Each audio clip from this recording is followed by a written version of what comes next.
dedicated to an examination of areas in the human experience not easily nor neatly put in a box.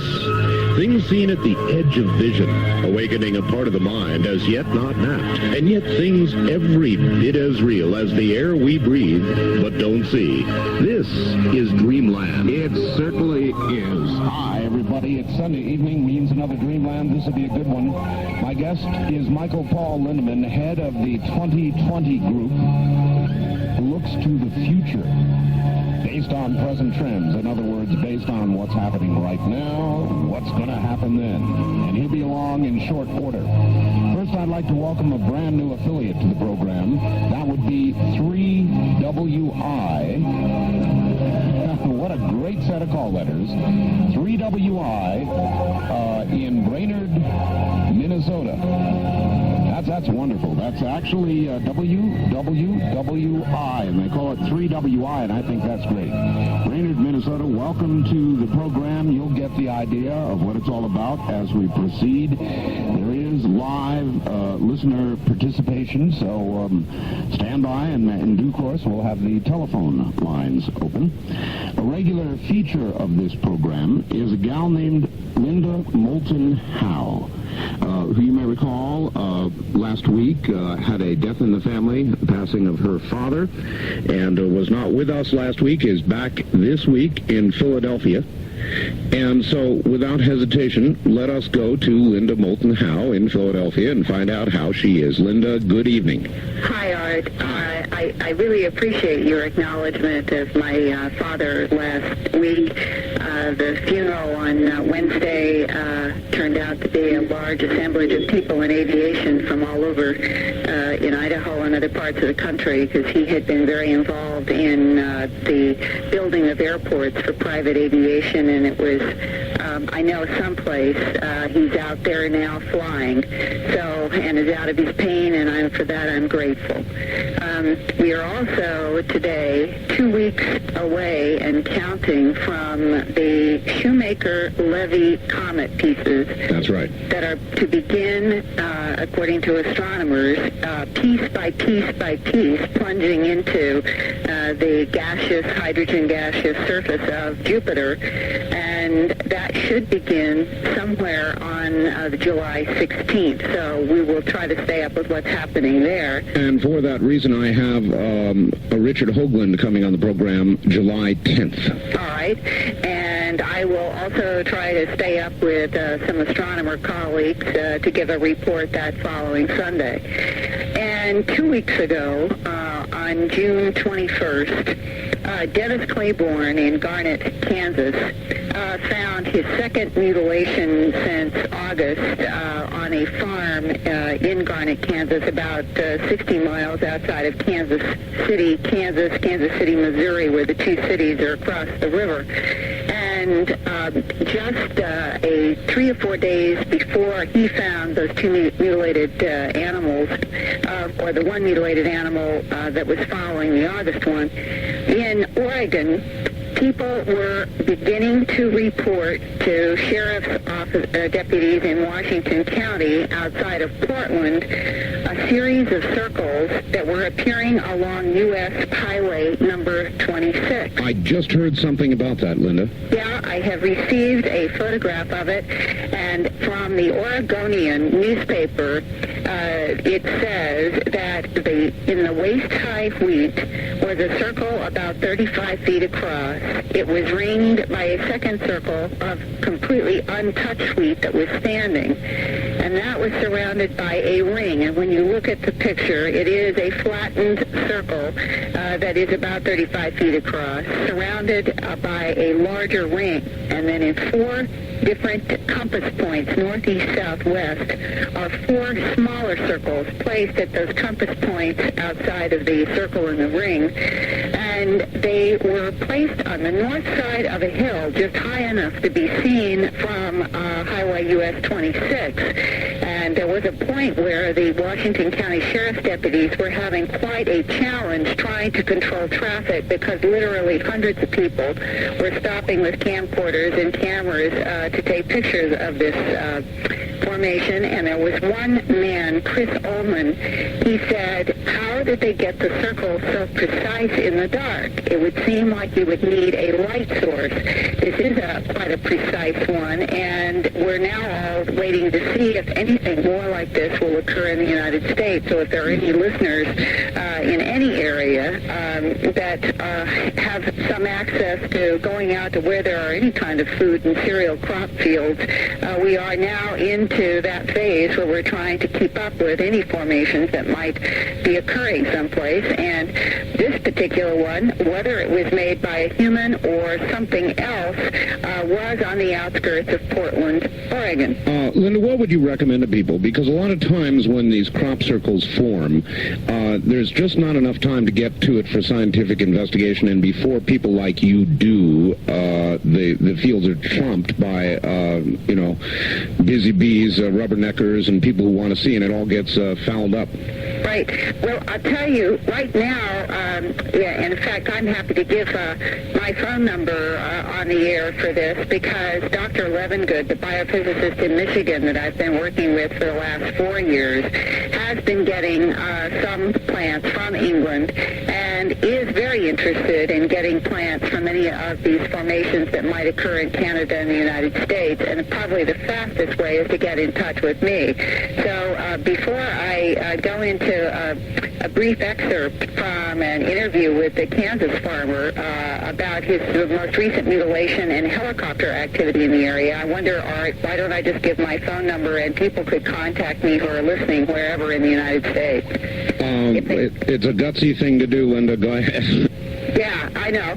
Well, this is the only way I know to make this contact in terms of reports. So fast, yes. The number would be area code 215-491-9840. And I will talk with people, and we will see if there is some formation that does occur someplace. We will try to work with Dr. Levengood to get plants to him, and so I would be the contact point. Okay, Linda, but there are a lot of people listening, and so you better qualify it.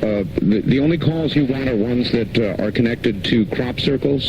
Crop circles, and I suppose if somebody also would in their area have heard about some recent mutilations, since they are occurring in a variety of isolated parts of the country right now, I certainly could take a call on that, too. All right, with those being the parameters, area code 215-491-9840, Linda Moulton Howe. Okay, Linda. Now, I'd like to share with you a portion of a conversation with farmer Dennis Claiborne, who lives in Garnett, Kansas. He found one of his cows mutilated with the classic bloodless excisions of ear, eye, tongue, genitals, and rectum. The first was August 31st.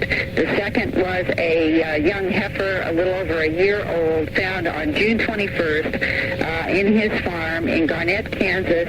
And when we pick up this particular part of the interview, I'm asking him about the comparison between the two mutilations on his farm. In the other one, how similar was the August 31st mutilation to this new young heifer this week? It was the exact same mutilation. There was no difference. Everything was the same. Yeah, the cut might have been just a little rougher on the heifer than it was the cow, but not that much. Mm-hmm. And what about the color of the tissue? You can see in the photos that we're sending you that the tissue was extremely white on the heifer. Mm-hmm. As if there was no blood in the capillary.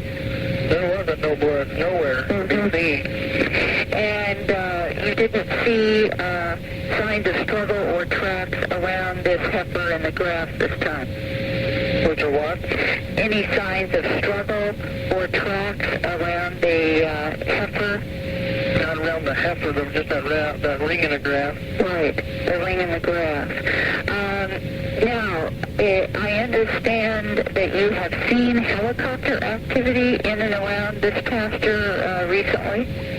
Yeah, about 2-3 months ago, or something like that, a couple months ago, I called the sheriff's department in another other county right across, we're right on the county line, and asked them if they had anything on a helicopter going down, and they said not at their knowledge at that time. They didn't know anything about it. But you could sit out there behind the barn with working cattle, and you could hear it running off in the distance. Perfect. So you could hear the sound of a helicopter? Yep. But you didn't see it? Never did see it. And did you ever hear the sound of a helicopter at night? This was at night. It was at night? Yeah, every time we've heard it, it's been at night. And no running lights, no beams? Nope. And that, of course, has been one of the constant themes for the last 30 years of people hearing the sound of a helicopter in a pasture area and not seeing anything, or seeing what looked like a beam of light coming out of what people describe as looking like a helicopter, but in those cases they often are silent. And that ring that he referred to around this most recent mutilation, I've seen the photos now, and where the animal was found, it was more like a half circle of trampled, the grass, the pasture grass was, I don't even know if you could say trampled, but certainly laid down, not in the precise way of a crop circle certainly, but it is unusual that there is this sort of half circle of trampled grass around this mutilated heifer. I must tell you, Linda, this phenomenon is driving me nuts. And now we have the addition of the helicopters. Right. And, you know, you have to ask this question. Helicopters would at least lead one toward government involvement, or the question of government involvement. And then you've got to sit back and say, now, what the hell would our government have to go to some farmer's field to get a cow to cut up? The answer is the government would not need to do that. That's right, and every law enforcement officer I've ever talked to since I first did a strange harvest 14 years ago has said this is not the way the government would operate. They would simply buy the animals that they needed, take them onto some military place, and they would take whatever it was that they needed. And I think it's also important to report about 7 years ago, a man who, as far as I know, works for intelligence in the United States government, told me, without my being able to ever name him or the source, but said that our government does monitor frequencies of what they consider to be non-human entities, and these frequencies that come from different vehicles or lights can be tracked and monitored, and when they pick up these signals, that certain teams are scrambled to areas in an effort to both monitor and possibly break up the action. And he indicated to me that this was done both in areas where there were mutilation activity and where there were abduction reports. Wow. That's what I say to that. Wow. Did he happen to tell you any of those frequencies? No. Those are the kinds of things that when you get into details, none of us really ever get, and that may or may not be wise on the part of some of the people in the government who have some assignments in some of this. They're monitoring, and I think they monitor. I don't think the government has all the answers, Art. I think that the government, like we, are trying to struggle with a phenomenon that is so complex and ever-changing that they themselves must study it. That, then, would certainly make sense. That's very intriguing, Linda. And if you can find out any more, or if anybody out there knows any more about this, Call me. Call Linda. That's right. All right. Linda, a fascinating report. Thank you, and I will look forward to next week, and my best to Michael Lindemann, and hopefully I can talk with him soon, too. I know you'll have a good conversation with him. I know he wants you to give him a call. All right. So do that. Thank you, Linda. Take care. Take care. Linda Moulton Howe. Wow. Now, that is the first that I have ever heard that suggested, that there may be frequencies of operation of these craft, and that they are monitored. And when something is heard in a specific area, a team is dispatched. All of a sudden, that would make some sense. In just one moment, Michael Paul Lindemann. Hi. Michael Lindemann was born in Milwaukee in the state of Wisconsin, home of our new affiliate tonight, 3WI, in 1949. He became a conscientious objector as a university student during the Vietnam War, developing a lifelong interest in arms control, foreign affairs, and government policy. He earned a BA degree in psychology from Antioch University, followed by 2 years of study at the Graduate Theological Union in Berkeley. He later combined his political and psychological interests as an educator, social analyst, and futurist, first as executive director of the Peace Resource Center of Santa Barbara, then as founding director of the 2020 Group, which is a private research organization studying forces that shape the future.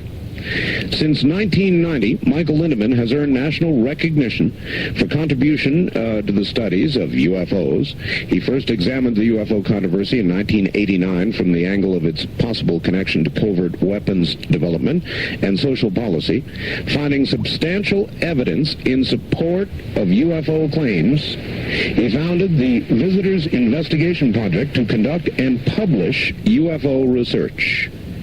Through the 2020 Group, Michael Lindemann consults to the entertainment industry, news media, business community, independent researchers, and private individuals on all aspects of the UFO subject, as well as other issues impacting the present and future conditions of human society. He's a dynamic public speaker. He's lectured and held seminars in just about every part of the United States, is a frequent guest on radio and TV of all sorts.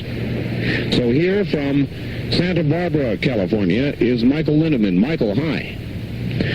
Let's see. Let's try it again. Michael, how are you doing? I'm fine. Good to hear from you, Art. Glad to have you back on the program. For a lot of my listeners, Michael, they will never have heard you since we're on so many new affiliates. So I just guess I told them a little bit about you. What is the 2020 Group, and what are you doing now? Well, Art, as you said a minute ago, the 2020 Group is basically a private research and publishing organization which I founded in 1989. At the time I founded the organization, I really wasn't that interested in the UFO subject. I had spent the previous entire decade of the 1980s primarily concerned with arms race issues, the unprecedented military buildup here in this country, and the saber rattling between the U.S. and Soviets during the first part of the 80s was of great concern to people all over the world, of course. And that changed, obviously, very, very dramatically at the end of the decade, which meant that I was switching my focus, looking around for what other kinds of subjects might actually, in effect, drive the social process here in the United States as well as other parts of the world.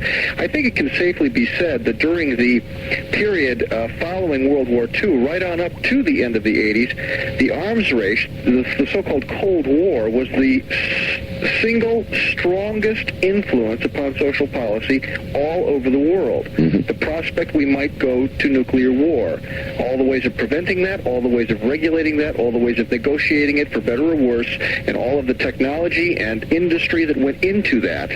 That was the largest single thing in the whole social policy area. Now, of course, that has changed dramatically, and I was asking what's next.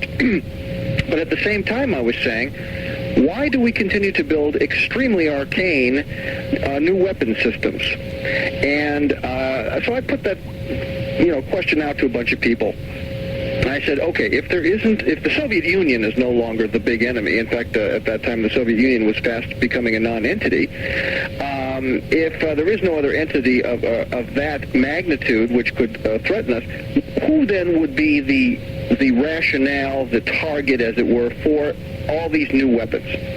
Michael, it's an awfully good question, particularly in view of the fact that if you look at our current defense budget, while there are cuts, there's still a lot of money going into weapons development, and who are we fighting, potentially?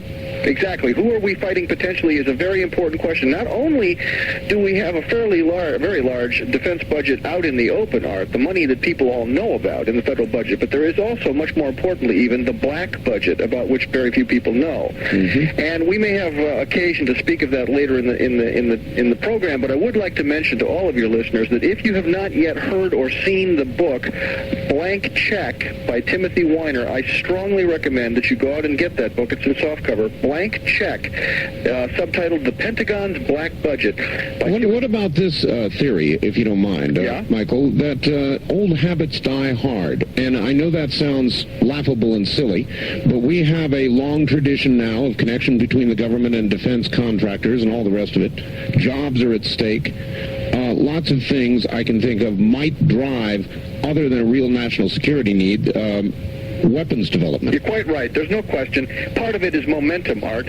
Part of it is momentum for the simple reason that these weapons these weapons systems are on a very, very long development curve. And back when, for example, the alleged Aurora spy plane became a priority project, back in those days, the Soviet Union was very much a formidable enemy, and the idea of a new supersonic or super high-speed hypersonic plane was a very good idea, or at least a feasible idea. Today, we have to say, maybe that plane is anachronistic, but I'm not so sure. And we should be bear in mind, too, that that plane officially does not exist, and yet all of the major aerospace books or magazines in the English language say it does. The U.S. Geological Survey says it does because they can track its movements on their seismographs. Many professional plane spotters say it does. This is a plane which officially doesn't exist. In fact, the Air Force has said vehemently time and again, not only have we not built it, we don't know how, so please, leave us alone. Only a few weeks ago, CIA Director Woolsey said at a university in Kansas, asked by someone in the audience, what about the Aurora? He said, not only does nothing called the Aurora exist, nothing like that in concept exists. All right, well, listen, we've got to hold it right there, Michael. Okay. We're at the bottom of the hour. Sit tight for about 4 minutes. We'll be right back to you. This is Dreamland on the CBC Network. You are listening. Take a listen. You'll get an earful. Talk Radio 102 FM. Come enjoy the big produce carnival of fruit savings at Thompson Food Basket in Morton. This is Kent Henderson, produce manager.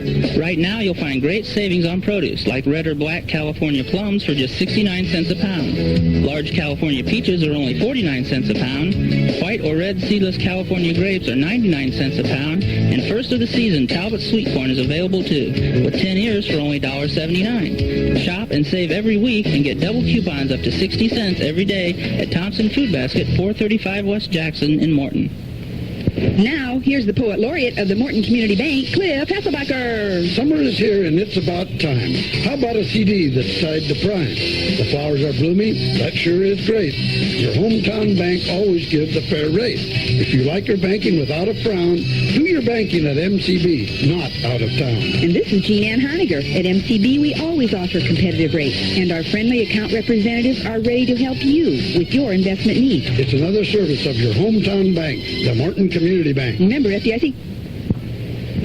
Flowers by Florence in Pekin does not have a special for you. That's right, no special. That's because at Flowers by Florence in Pekin, you can always buy a dozen roses for just $17.95. So for those not so special occasions, get a dozen roses for just $17.95 at Flowers by Florence. Call 347-4500 to get those roses for that special someone, no matter what the occasion. That's 347-4500 for Flowers by Florence, 5th and Margaret Streets in Pekin. The number one key to success in all relationships is communication. We'll talk about communication on the new single and the issues that affect us. Join me, Janet Rudd, at 11:30 every Saturday morning for a thought-provocative program. The new single, sponsored by Dates. With 48 marriages and 22 engagements, I'll share the secrets to success on the new single every Saturday morning at 11:30 on Talk Radio 102 FM.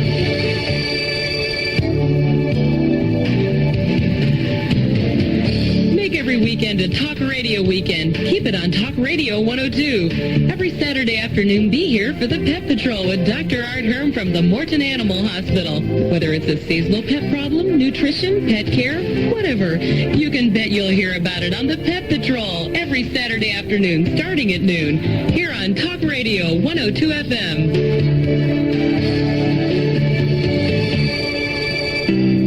Did you know that babies need most of their shots by the time they are 2 years old? Without a full series of shots, babies are vulnerable to one or more dangerous diseases. If you don't have a doctor, call this toll-free hotline number. Sponsored by the U.S. Centers for Disease Control and Prevention for the nearest address for shots. The number is 1-800-232-2522. That's 1-800-232-2522. A public service message from the U.S. Department of Health and Human Services, the Ad Council, and Talk Radio 102 FM. It's Talk Radio 102 Central Illinois Spotlight. A look ahead at upcoming not-for-profit organization events or programs and services of community interest.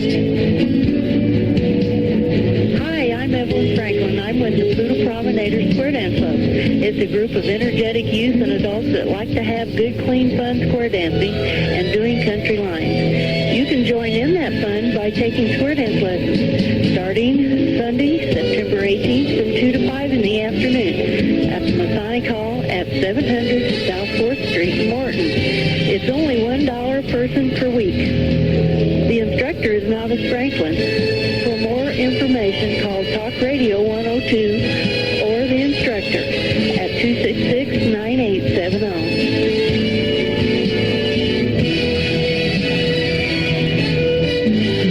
Central Illinois? Just listen for Central Illinois Spotlight from Talk Radio 102 FM.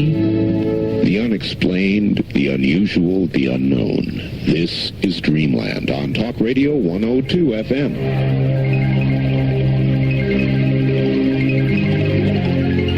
From the Kingdom of Nye, you're hearing Dreamland with Art Bell. To participate in the program, call toll-free 1-800-618-8255. 1-800-618-8255. First-time callers, area code 702-727-1222. Or the wildcard line at 702-727-1295. This is the CBC Radio Network. He heads up the 2020 group. His name is Michael Lindemann.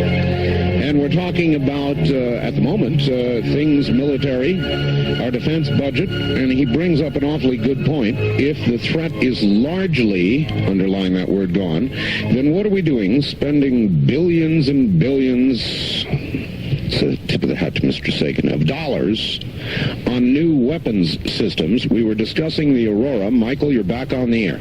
Okay, Art.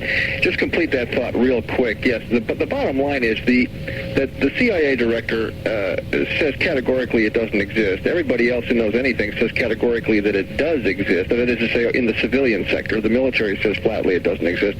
So you've got this divide here where they say it doesn't exist. Now, just as a point of reference, we might note that in last week's New York Times, in the Sunday New York Times magazine, there was an article about Dreamland, dear to your heart, I'm sure, right up there at Area 51. Yes. And where the writer, almost tongue-in-cheek, pointed out that although we've got loads of photos of the place and everyone and his brother knows it's up there, the military still will tell you flat out it doesn't exist, it isn't there. And this is, I think, something we have to understand, that these people lie for a living, and to them it isn't lies, it's policy. So we have to understand that whenever we're talking about this subject, we're dealing with an area where deception is the rule of thumb. And Michael, is a lie told in the cause of national defense a lie or just national defense? Well, it is still a lie, and I'll tell you, but it is a lie with a rationale, or a lie with an excuse, as it were. Ollie North trotted out his famous thing: we had to trade off which was more important, lives or lies, lives with a V, or lies. He, in defense of his Iran-Contra behavior. Winston Churchill, when he was plotting with Stalin and Roosevelt to defeat Hitler, said in wartime, the truth is so important that she must be guarded with a bodyguard of lies. Right. Now, this is the way policy is conducted, and I am not saying that it's always wrong. I am simply saying it is something we must understand. We must factor it in. I'm not pointing a moralistic finger at these people. I'm just saying facts are facts. Sure. These people lie for a living.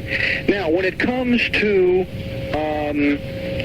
the UFO subject, of course, we're up against what is arguably the biggest secret in world history, and there, of course, I think for all practical purposes, it is being conducted in a war mentality, though it is not necessarily a war issue, but it is certainly being conducted with a war mentality, and so we have to assume that this lies in defense of policy, lies as policy, is very much the order of the day.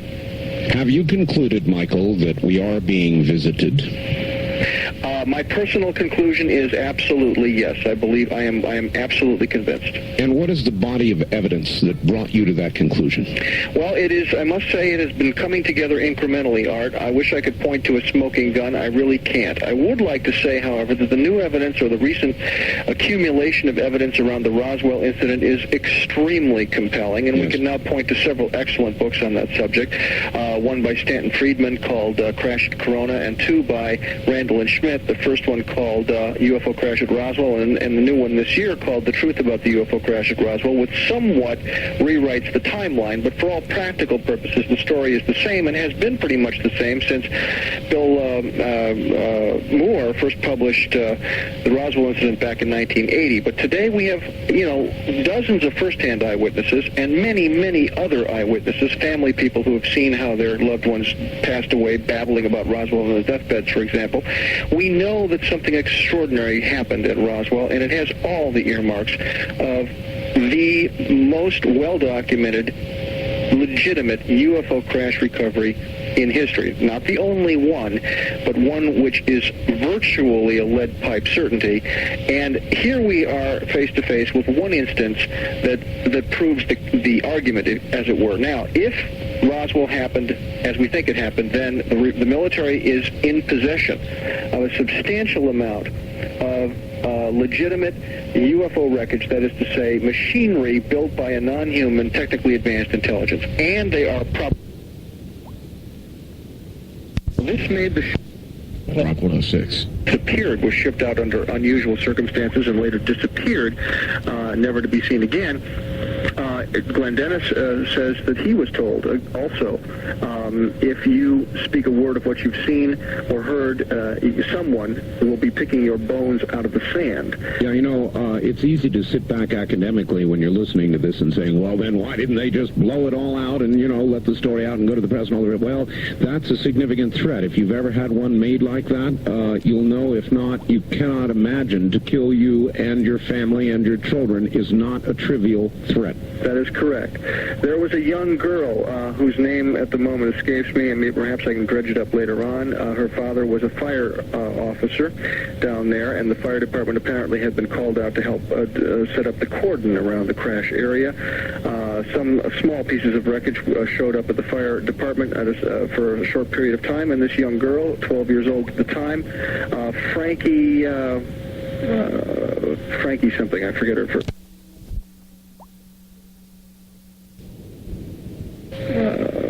Frankie something, I forget her last name.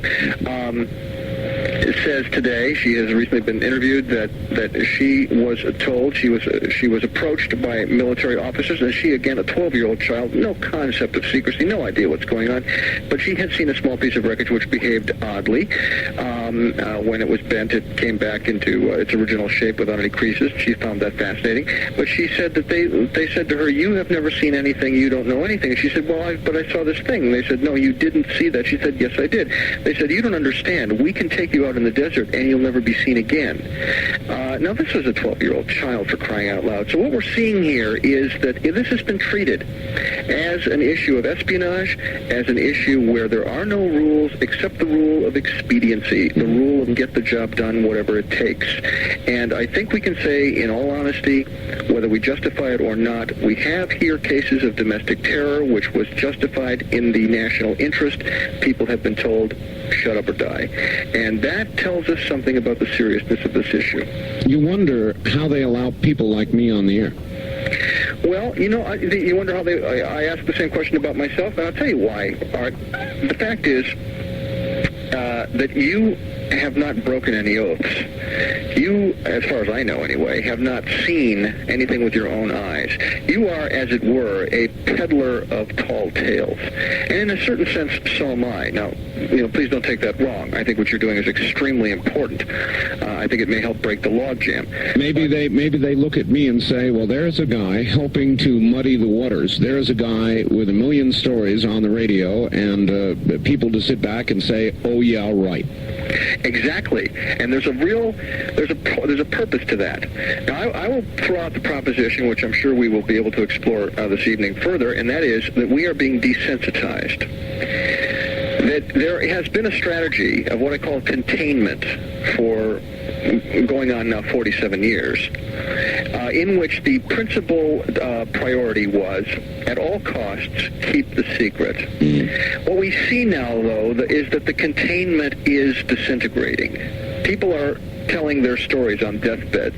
Deathbed testimony has a certain persuasiveness to it. Yes. We have dozens and dozens of witnesses who say, I refuse any longer. I have always kept my vows, my security vows, and considered them very important. But now we have people saying, I'm sorry, this is more important. Yes. So dang those vows, I'm going to talk. We have, of course, hundreds of people saying that they are having these experiences, face-to-face experiences. We have, as Linda so eloquently reports week after week, we have these extraordinary mutilations, and I, for one, second Linda 100% when she says that when you add up the evidence and ask who could possibly be doing this, it boils down to it looks an awful lot like it must be aliens. Maybe we can get back to that. But the point here is... Let me just stop you long enough to say, did you, her report tonight was particularly interesting. I could never make the connection with the helicopters because that would mean government. But her little story about frequencies monitored and units dispatched in areas of activity, all of a sudden that made some sense, Michael. Yes, I agree. The black helicopters, or the incidence of unmarked helicopters around the mutilation events, has always been one of the big puzzles. And I think it still is, but I think Linda's on the right track. Because it seems to me that it is extremely improbable that we, that is to say our military, or our people, whoever they are conducting the mutilations per se. And yet I am quite sure they must be extremely interested, perhaps even deeply concerned about this, and yes, they would be monitoring this. Yes. Now, there should be. If we understand anything at all about alien propulsion, it seems to me that one thing that we're aware of is that there are very, very strong and probably characteristic microwave signatures associated with low-level UFO activity. Mm-hmm. We have lots of evidence that that's the case. Indeed, that may be directly involved in the creation of crop circles. That it remains to be proven, but it's a possibility. In the case of the mutilations, if indeed a UFO must come close to the ground for a period of time in order that this event be perpetrated, as it were, it is possible that that very peculiar and powerful microwave signature would be traceable. And indeed, since we know that these events occur in concentrations, and quite often for reasons unknown, near major military bases. For example, the wave of things that have happened in northern Alabama happens to be rather close to the Huntsville area, which is an absolute military hotbed, of course, a major center for NASA as well. So we see, for again, reasons unknown, that this happens a lot in areas where it would be feasible for the black helicopters to be scrambled in short order and to go see what's going on. Wow. So then you believe they're here. You're probably, like everybody else, not quite sure. Should I ask you about why? Why do you think they're here, Michael? What's your best guess?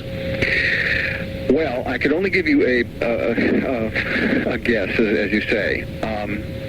Let me start by saying that I am slowly gravitating toward what I would have to say, and with all due respect to myself and others, is the current lunatic fringe of serious UFO research, okay? Uh-huh. Now, which is what? Which is the proposition that they've always been here. or they've been here one heck of a long time. And let me back up on that a second and say that over time, the lunatic fringe of this research area has shifted a great deal. It was only about 15 years ago, Art, when the concept of abduction was right out at the lunatic fringe. Absolutely. And today, as we all know, abduction is the centerpiece issue of UFO research, and anyone, even the very conservative organizations, such as the Center for UFO Studies in Chicago, which, you know, by any stretch is a conservative UFO research group, they're on the bandwagon with abduction. Today we have the most astounding abduction tales being taken very seriously by Harvard professors and so forth. And so we have to say, well, this topic has come of age. By the way, John Mack's going to be a guest on the program in the next few weeks. Very good. Very good. Well, of course, as we probably know, most of your listeners, I hope, are aware of John Mack's quite remarkable new book. I would like to say a word about that in a minute, but let me just finish this other thought. Sure. We've seen that line, the lunatic fringe line, as it were, shift over time. Now, way back in the 60s, a guy named Erich von Däniken said, you know, he thinks that the so-called ancient astronauts have been here forever and maybe left traces of their passing, you know, centuries or millennia ago. And in a certain sense, von Däniken was his own biggest problem because his research was sloppy. He made lots of mistakes in his basic statements and so forth. But it's quite possible that he was on to something very, very important. And in the meantime, we've seen better scholarship out of people like Zecharia Sitchin. And we are finding that one of the most prominent themes among abductees today is this theme. They are being told time and time again, instructed about the ancient history of the world and how it is that we have had this long-running relationship with these others. Now, we should say, too, that these others do not appear to be a single group. There seem to have been, this may have been a crossroads, you know, for this part of the galaxy, for all we know. We hear stories to the effect that this is a fascinating planet because it is replete with so many different life forms that it's somewhat of an anomaly in that respect. Well, I don't know if any of that is true. It's an interesting idea. The fact is, however, that there are all over the world incidences of what we call out-of-place artifacts, and also out-of-place knowledge. For example, why is it that the Sumerians 5,000 or 6,000 years ago knew the precise dimensions and structure of the solar system? This is something that we didn't know. We didn't know about the planet Pluto, for example, until 1930. We didn't know about Uranus and Neptune until the latter part of the 19th century. And yet the Sumerians knew these planets. They knew their size. They knew their color. They knew how long it took for these planets to go around the sun. This is a fascinating fact. They wrote it all down, so we know it's true. They even had diagrams. Michael, it argues two possibilities, really, it seems to me. One, that we were visited long ago and given these technologies, or two, and I have a number of guests that have said this recently, that it's possible that there are periodic polar shifts and that man on this planet comes and goes, and that there may have been prior civilizations. Okay. Prior civilizations, yes. Even possibly prior periods of exceedingly high technology. Indeed, the new information about the Sphinx is most provocative in that regard. Are you familiar with the latest information concerning the possible age of the Sphinx? Please tell me. Well, a man named John Anthony West a couple of years ago noted something most peculiar about the Sphinx. He was looking at photographs of the Sphinx, and he said, by golly, this thing was eroded with water, not wind. Now, this makes it an anomaly in the whole area. All the other structures around there, the giant pyramids of Giza and so forth, are all very clearly wind eroded, but water erosion looks very, very different. And there's simply no doubt at all, from the standpoint of a geologist, that the Sphinx is eroded with water, the back part of it. So the question is, how is it possible that the Sphinx could have been eroded with water? When did it rain in Egypt? And the bottom line there is it didn't rain. It hasn't rained any significant amount in Egypt for 10,000 years.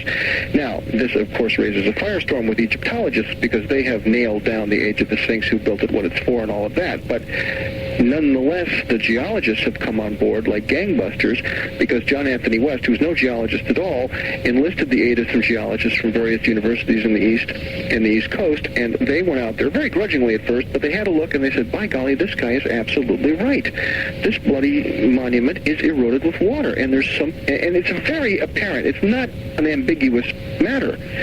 So now every geologist that has a look at it just, drops his jaw to the floor and says, this is the most fantastic thing we've ever seen. Bottom line, what does it mean? The Sphinx can't be 5,000 or 4,000 years old like people say. It can't be an artifact of that dynasty that everyone pins it on. It is something that was built 10 or 12,000 years ago, long enough ago, Art, that rain, substantial amounts of rain, could have substantially eroded it before the rain stopped. And that is an absolutely stunning change in our whole view of that area. It is. Michael, hold on just one moment. My guest, Michael Lindemann.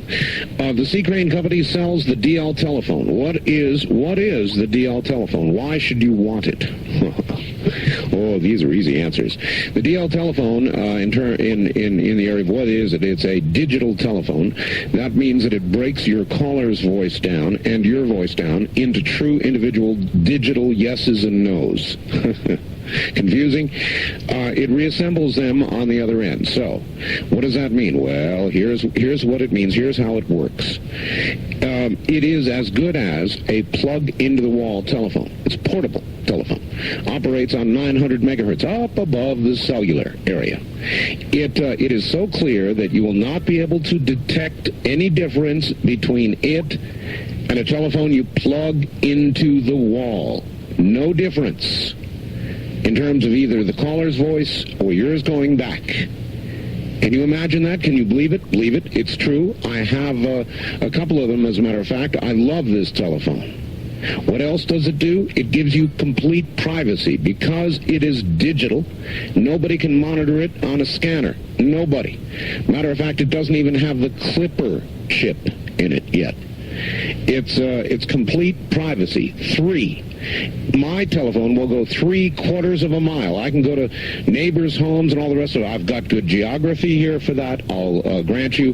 And if you have a lot of buildings, it may lessen somewhat. But almost everybody I've talked to gets right on up to a half mile or better. Imagine that. So you can take it to neighbors' homes, that sort of thing. It's got all the features you would expect and demand of a portable telephone. The redials, the flashes, the holds, all the rest of that sort of thing. In fact, the DX model even has a very, very effective intercom in it. Now, the DL telephone is $199.95, and there are only a few more in stock, so get on the telephone Tuesday morning.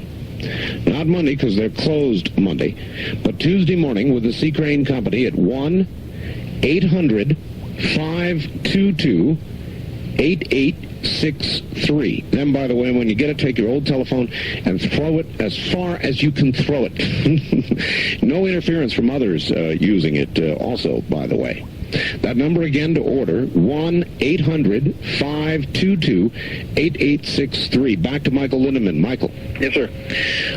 So then what do you think is the most likely, that we were visited, or that there was another civilization, or there have been many civilizations, or that there has simply been a rise and a decline back to the cave days, or what do you think happened? What I think, first of all, Art, is that we currently live in an extremely narrow worldview about our history, about our past. We have some giant surprises ahead of us in terms of understanding our past.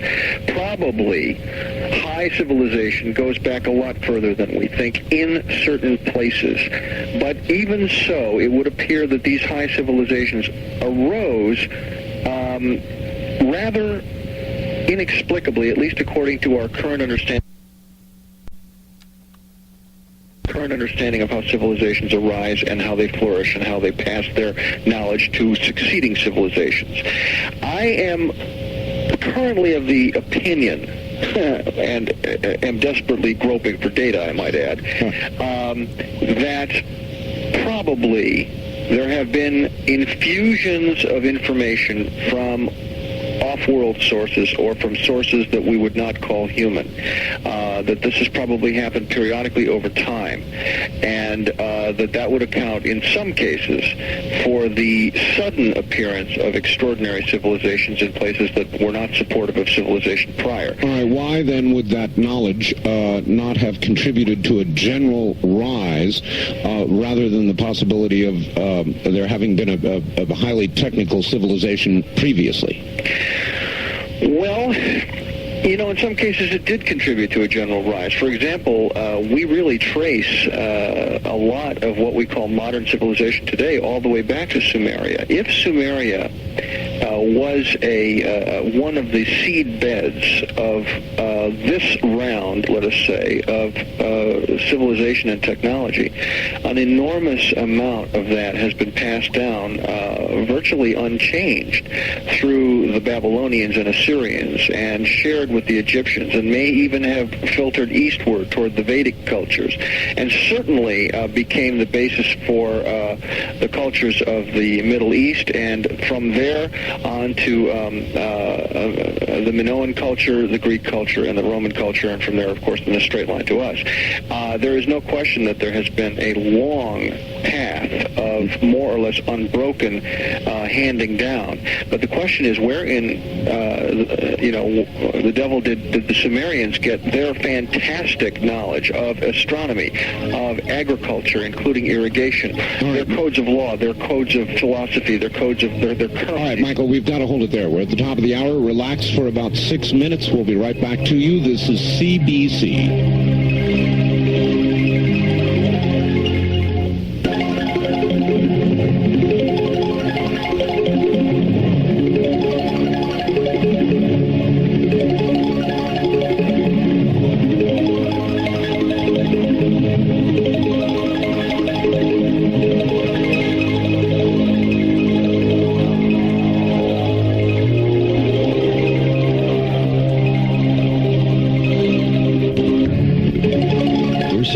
Due to satellite transmission problems, Talk Radio 102 FM presents a previously recorded Art Bell Dreamland program.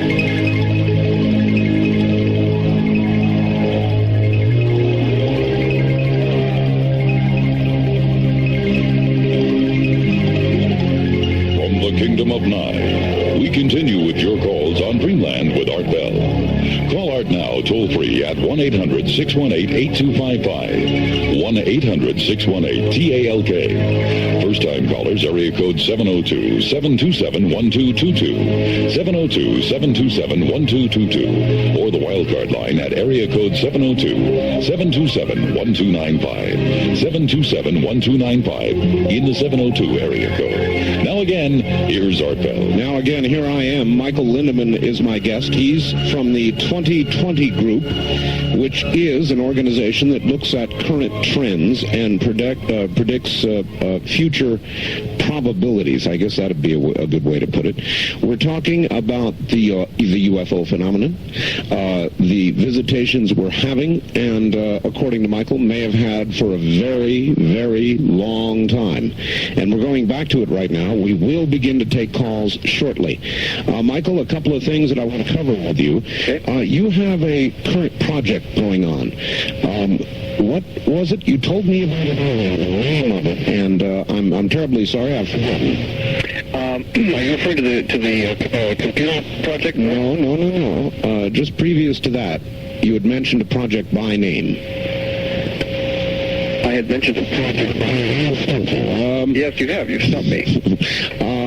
Are you writing something currently, or?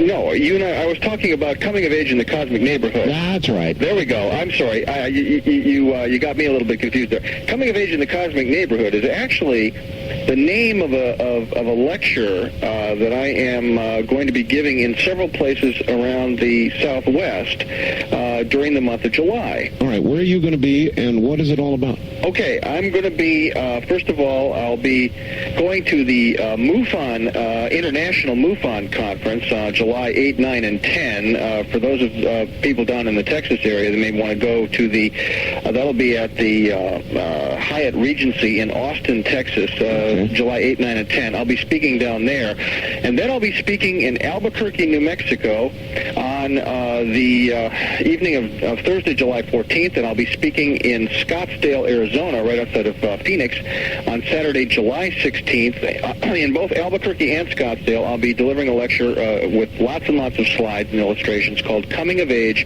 in the Cosmic Neighborhood. And the catchy little punchline to that is, we are not alone, we are finding out, and that changes everything. So I'm trying to take a relatively upbeat attitude toward this. We're facing a huge mystery. We're definitely facing a political dilemma, to say the least. I think there are people inside the government who have taken this as one of the most serious challenges to the social order that they have ever had to deal with. It is very much on a par with serious warfare. But that does not mean we are necessarily facing hostility. What we are facing is high strangeness. We are facing the unexpected. We are facing the infusion of influences that we are not ready for. And that can be problematic, but not necessarily a disaster in the end. We have to get ready for this. We have to grow up and face the music. I think that is a huge challenge. I think it's exciting, and that's what I'm going to be talking about. All right. Here's a what if, Michael, and I'm curious how you would answer it. If I came to you and I was from the government and I said, look, most of what you've talked about, well, some of it, you're off, you don't have it quite right. But the fact of the matter is, we are being visited. We've been visited for a very, very long time. The Clinton administration has decided that it wants to break word to the American public. You, Michael Lindemann, have studied this sort of thing. What do you recommend to us? What exactly would you tell them? I would tell them a couple of things. First of all, I would say that the process of desensitization is probably a sound political strategy, and I do believe that they're pursuing that. I don't believe that was a Clinton strategy. I believe it's been in place for several administrations at least. But I would say, yes, we must start telling people that things have been going on. And I believe we should start with some of the old cases. We should start to acknowledge that we have solid information showing the fact that we have been visited. This is going to be a hard pill to swallow for some people, but it's interesting that it may be less of a challenge than some people have predicted. Well, after all, Michael, we did swallow the plutonium pill. Yes, that deplorable pill. Quite too. It's true, and it may just be that people are so kind of just generally overwhelmed with the rigors of daily life that they're kind of going to yawn and go, oh yeah, right, aliens, no problem. I don't think so. Now, of course, there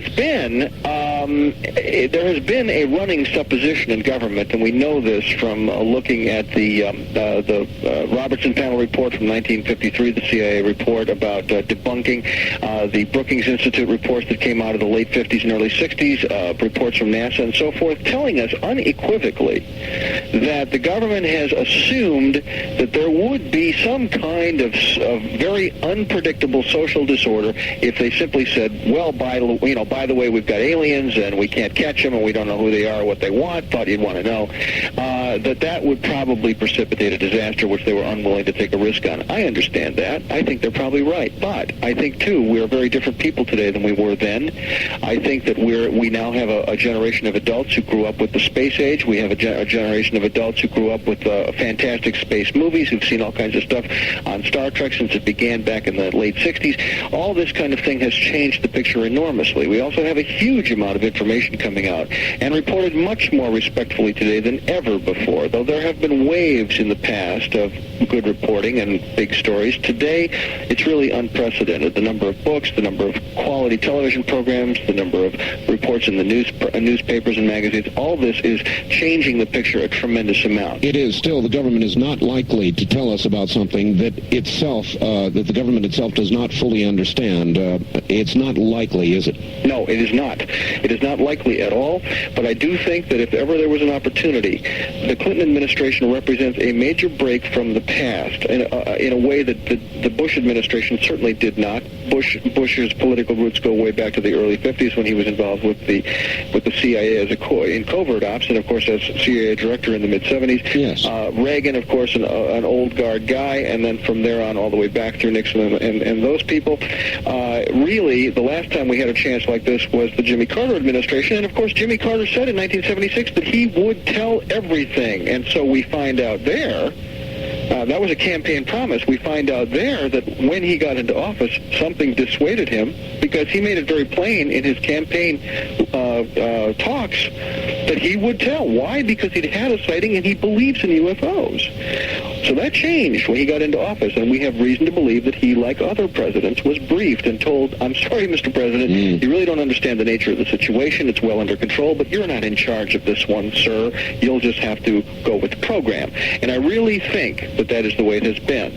But now, in a way that we haven't seen before, I do believe that the Clinton administration is positioned, it could take this on, because in a very real sense, it had nothing to do with it. These people are a new breed, and they can say, look, we didn't make this problem, and we want to handle it differently than it's been handled before, because we think the American people deserve the truth, and we think the American people can rise to the occasion.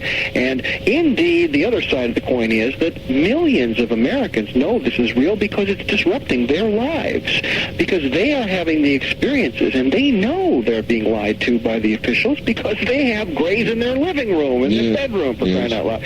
They're worried about why their kids are getting abducted, and they want the government to say something. These people aren't going to be surprised. They're going to be relieved that someone's finally telling them the truth. So I think we're in a very interesting time, a very pregnant time. It is still politically risky, but it is not impossible to start talking about this, and I hope we do. When do you think we might give birth? Oh, well, Art, as you've already said, and I must agree with you, sad as it is, I don't believe that we're going to see the political guts out of this administration. I think this administration's got a lot of problems, very, bottom line issues like Whitewater, really big, important stuff. Yeah. Paula, what's her name? Paula Jones, yeah. I mean, really important issues that are clearly of world-shaking magnitude. These things are going to dissuade the president, I think, from having the political guts to do anything of the kind we're talking about, but that doesn't make it impossible, and I think there are other ways to go about it. Well, I don't know. Michael, on the other hand, I could imagine he would look at it this way. Fed up with Whitewater and Paula Jones, an announcement about aliens would tend to sort of make everything else pale into insignificance? You may be right. That's an interesting strategy. Now, here's something happening. Last time I was on your show, I made mention of the fact that there's this thing called the Roswell Declaration. Yes. And since you've got a bunch of new affiliates now, I want to say it again because the deal is still the way it was. And by the way, the last time I was on your show, Art, I got 200 responses in the mail. And that, I think, is a tribute to you and your show. Thank you. It was absolutely fantastic. But here's the thing. There's a piece of paper called the Roswell Declaration. It is now being widely circulated around the country and in Europe. And we have just learned, I'm happy to say, that it will soon appear as a full-page spread in Omni magazine, which, of course, will present it to millions of people. What is it? The Roswell Declaration is basically a plea to the Clinton administration to release information about some of the great classic UFO cases, principally Roswell, but also some of the other cases, to declassify certain information that would be in the public interest to come clean on this information and let people know what really happened. How do people get a copy of it? All they have to do is send me a self-addressed stamped envelope. Send it to Michael Lindemann at 3463 State Street, Box 264, Santa Barbara, California, 93105. I'll give that address again in a minute, but if you'll just send me a self-addressed stamped envelope, I will send back to you immediately the Roswell Declaration. It's self-explanatory. Read it, sign it, maybe make copies of it first for your friends, and send it in to the address that is listed on the Declaration. And you will be joining tens of thousands of people, all of this being collected now. And after Omni presents it, and after it's presented in a few other major news venues, it will all then be collated and sent as a single huge petition to the administration. It will be sent to the president. Yeah, okay. Who's doing this, Michael? Who's behind it? Well, it began with the initiative of a single individual named Kent Jeffrey, and this man really deserves a huge round of applause because he took this on by himself. He wrote the declaration by himself with the help of other people, but including the Mutual UFO Network, the Center for UFO Studies, and the Fund for UFO Research. They are now all co-signers of the declaration. This is really a good idea. Now, give the address again, please. Please send a self-addressed stamped envelope to Michael Lindemann at 3463 State Street, Box 264, Santa Barbara, California, 93105. And I will send you a declaration in the same day's mail. All right, and when they're done with it, where do they send it? Do they send it back to you? No, there is an address listed. In fact, they can send it either to the Mutual UFO Network or to the Center for UFO Studies. Those addresses are listed on the declaration. Well, you know what, Michael? It just might be true that if enough of these were signed and sent in, and it were actually in the hundreds of thousands or hopefully millions, that this administration might take note and actually use it as a reason to make an announcement. It is possible, and it's very timely, too, that there's going to be an absolutely first-rate movie about Roswell on the Showtime network on Sunday, July 31st. Now, I'm sad to say that may cut a little bit into your audience, Art, because it's going to be broadcast, I think, during your show. That figures. But I would like to say, not wanting to take one listener away from your show, this is a program. If you're going to be listening to Art Bell that night, then by golly, have your VCR running and get this thing on tape and watch it, because I have seen it. I have already seen an advanced copy of it, and I can tell you this is one fine movie, and it is a you might say it's a fictionalized docudrama. What is the name of it? It's called Roswell. Roswell. And it tells the story, and it is gripping. It has some name stars. Kyle MacLachlan is in the role of Jesse Marcel, the intelligence officer out of Roswell who first broke the story in 1977. It has Martin Sheen is in it, and some other well-known actors and actresses are in the program. It's first-rate. It was a big-budget production for Showtime, and they've stayed true to the facts, even though it is classified as fiction. The story is true. It really then ought to put some oomph behind the Roswell Declaration, eh? Well, we surely hope so. And now it would appear, though there isn't a deal cut yet, it now appears that there may be some announcement concerning the Roswell Declaration in conjunction with Showtime. Wow. And we hope that happens. Showtime seems to be taking well to that suggestion. It's in negotiation or something. I can't imagine that they have anything to lose by that. Oh, Michael, that's very exciting. All right, hold on just a moment. We'll come right back to you, Michael. That really is very exciting. Michael Lindemann of the 2020 group in just a moment. Important enough, I'm going to repeat this address. All you need do is send a self-addressed stamped envelope. No money, just a self-addressed stamped envelope to Michael Lindemann. That's Linderman.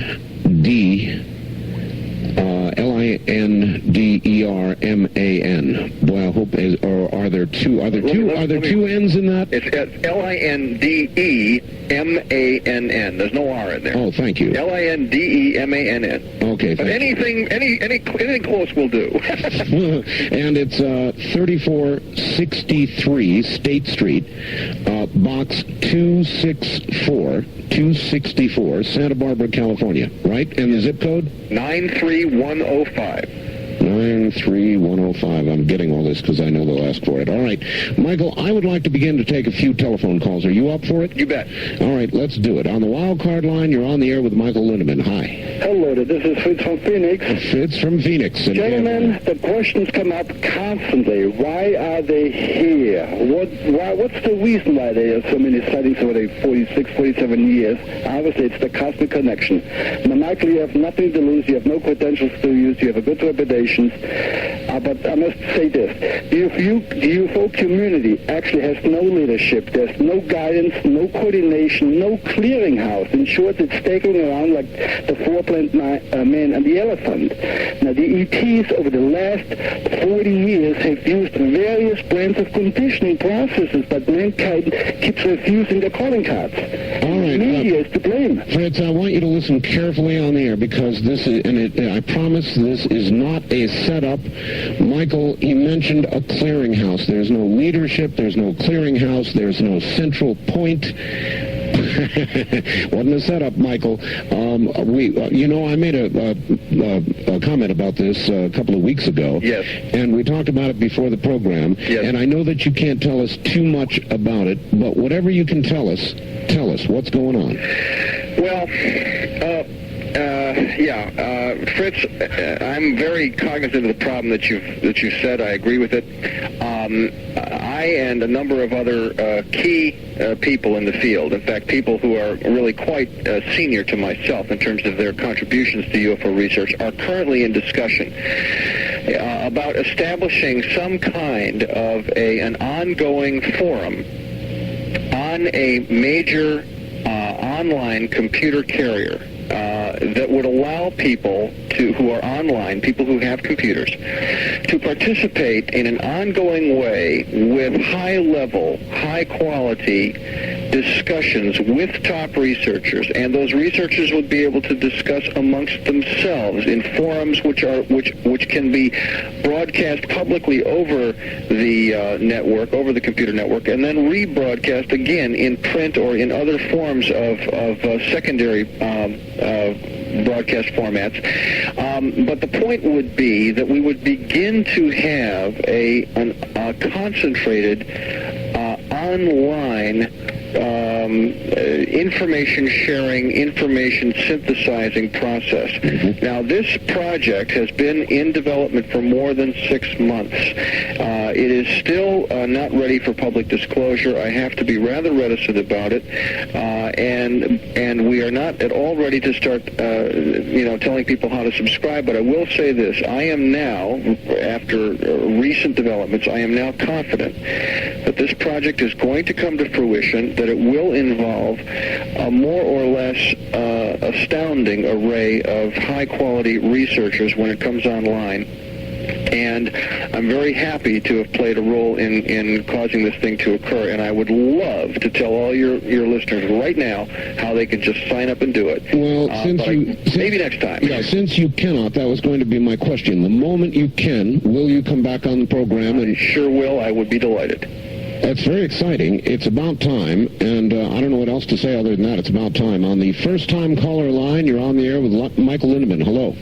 Good evening. This is Bill from Vancouver. Hi, Bill. KEX and KVI. I'm lucky. Yes, sir. Mr. Lindemann, I have a question for you. Could you briefly tell me what is, since you know so much about weapons, what is this red mercury? And also, would either one of you be interested in receiving photos from the newspapers, not only the Oregonian, but there's several community newspapers of Forest Grove, of the field, the circles and arrows? Oh, yes, absolutely. Okay. I would like to receive anything you've got on the crop circle activity up there. I would be very grateful. Did you get my...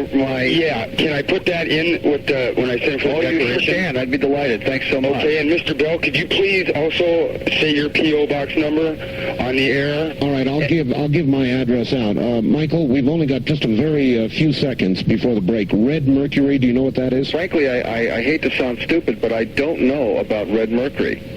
Sorry, caller. Well, that's all right. Michael, we're at the bottom of the hour, so what I would like you to do is just sort of hold on for a moment.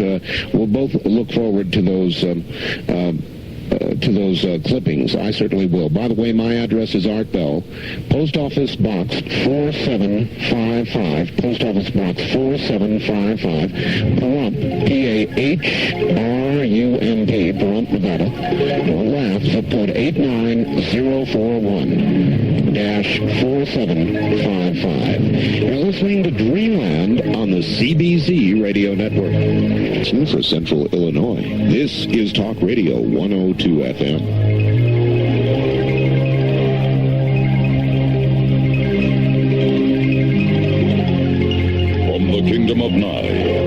continue with your calls on Dreamland with Art Bell. Call Art now toll-free at 1-800-618-8255. 1-800-618-TALK. First-time callers, area code 702-727-1222. 702-727-1222. Or the wildcard line at area code 702-727-1295. 727-1295 in the 702 area code. Now again, here's Art Bell. Now again, here I am. Michael Lindemann is my guest. Lots of news breaking this morning on this program, and a lot of it very welcome. Don't forget the Roswell Declaration. Send a self-addressed stamped envelope, please, to Michael Lindemann, Lindemann, 3463 State Street, Box 264, Santa Barbara, California. Zip code 93105, 93105. And back now to Michael Lindemann and your calls. Michael, are you there? Yes, I am. All right. Are you ready for more? Yes, I am. I want to make a quick comment before you pick up the phone there. The gentleman who called about red mercury, one of my friends was standing by here listening to the program and said, don't you remember about the red mercury business that was basically has to do with the possible proliferation of illicit nuclear materials out of the former Soviet Union or the satellite Soviet states. I can't, honestly, I really can't satisfy the caller's inquiry directly because I really have to confess ignorance as to the real details of the red mercury problem. But I will say, generally speaking, that we have to be very careful when we congratulate ourselves on getting past the Cold War. We're not anywhere near out of the woods yet, and I think this is really what the red mercury scare is about, that there is a great deal of illicit nuclear material floating around, a lot of it missing from the former Soviet states, and even a lot of it missing from our own nuclear situation. And of course, one of the big scares today is that nuclear material can get into the hands of terrorism. The single most likely way that we would still have nuclear detonations on this planet of a war type would be in the hands of terrorists. And on that, while we're on that subject, Michael, there's a little more breaking news.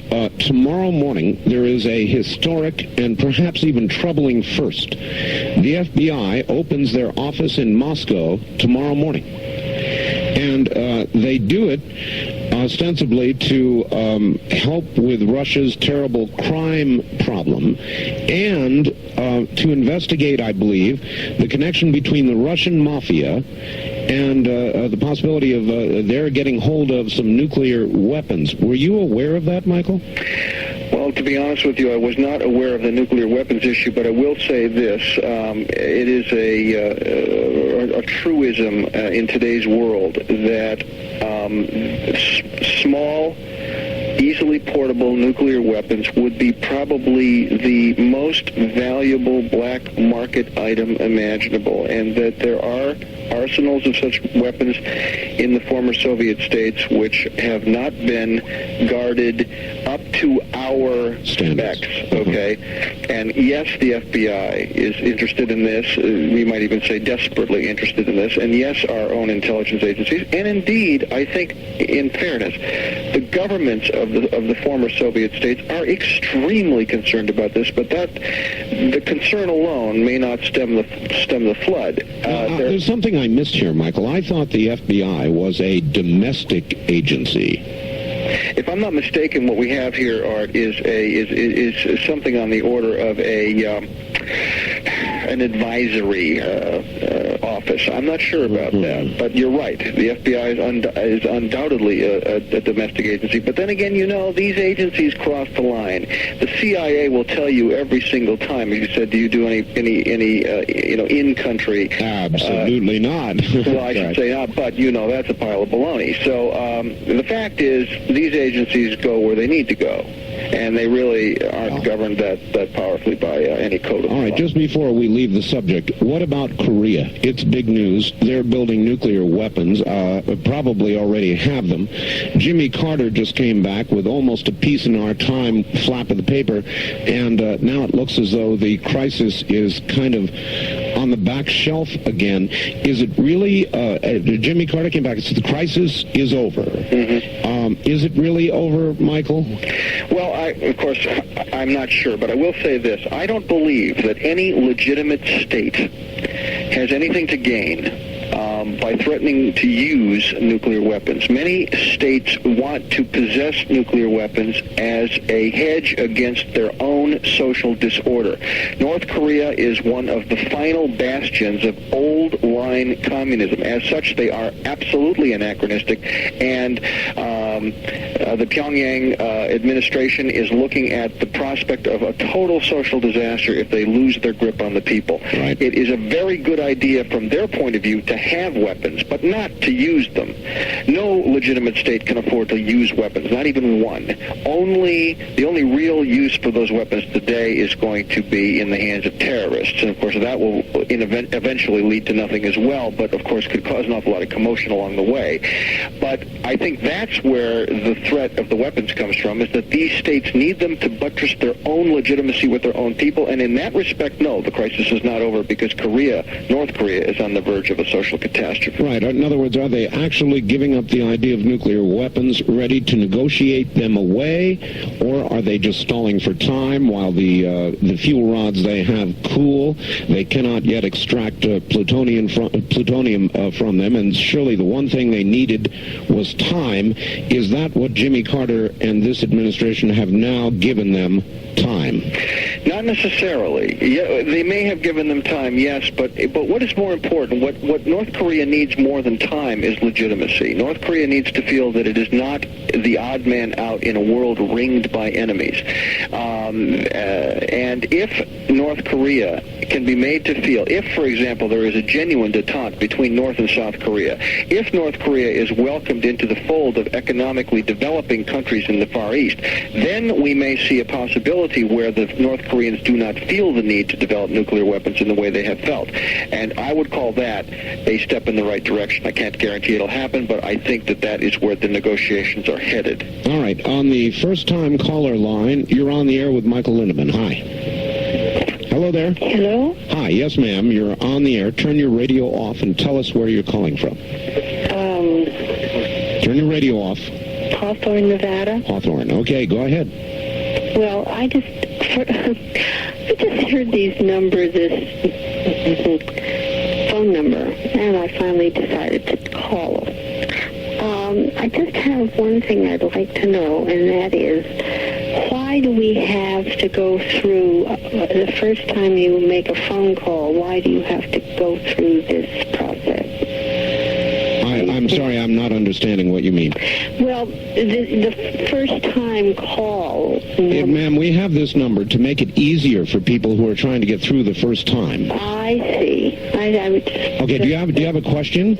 Not really. Not tonight. All right, thank you. Apparently just wanted to see if she could get through. On the wild card line, you're on the air with Michael Lindemann. Hi. Michael. Yes. Calling from Portland.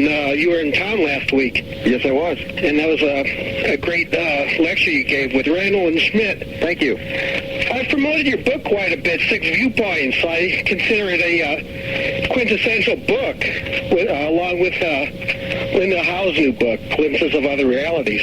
I'm flattered that you would compare my book with hers. Hers is magnificent.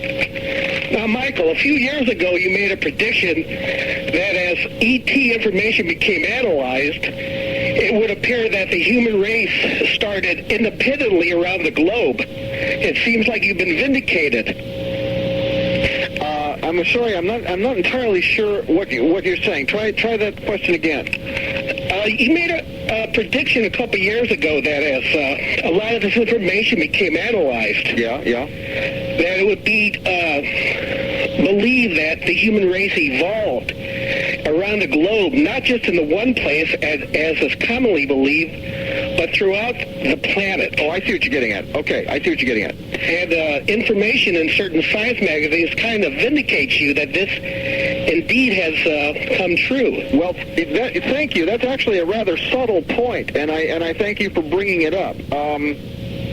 Actually, the argument is far from one. It's an extremely complicated situation. He's referring, Art, to some recent articles in Science and Nature and some other more arcane magazines from the latest research on the evolution from the species we call Homo erectus to the species we call Homo sapiens, and where indeed Homo erectus showed up around the planet, and whether or not Homo erectus evolved into Homo sapiens in one location or in several different locations, which seems rather less probable. And yet there is some information suggesting that Homo erectus actually migrated to various parts of the world out of Africa much earlier than previously thought, and at that stage was able then, in all these independent locations, eventually to show up as Homo sapiens, which would be an extraordinary thing to occur. Well, it would, because it would make the probability of life elsewhere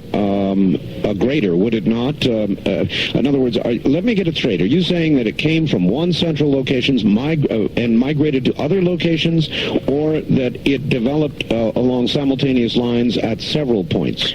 Well, it's actually both of what you said, but here's the thing. There has long been a theory that our species evolved in Africa and then migrated to many parts of the world, or that there were successive waves of migrations, so that, for example, Homo erectus, a predecessor of ours, evolved in Africa and then moved out into various parts of the world, showed up in China, showed up in the steppes of Russia, and so forth.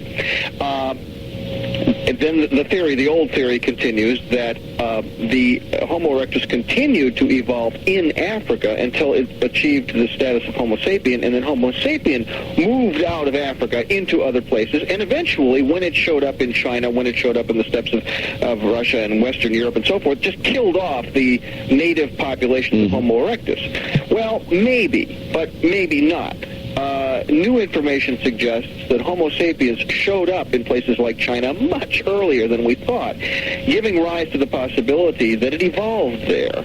And that is a whole new ball of wax. That's very exciting. Yeah, and what it says is that we, first of all, we really don't understand the evolutionary curve that led to our species. It would appear, for example, that Homo sapiens came on the scene rather suddenly, earlier than we thought, and without what we normally would call enough time to get to our very advanced state, if you want to call us advanced, but we're certainly advanced over Homo erectus. The question is, how did that jump occur? Now, there are people who say it occurred not as a natural consequence of evolution here on this planet, but as a process that was pushed by the intrusion of alien geneticists, if you will, genetic science from off-world.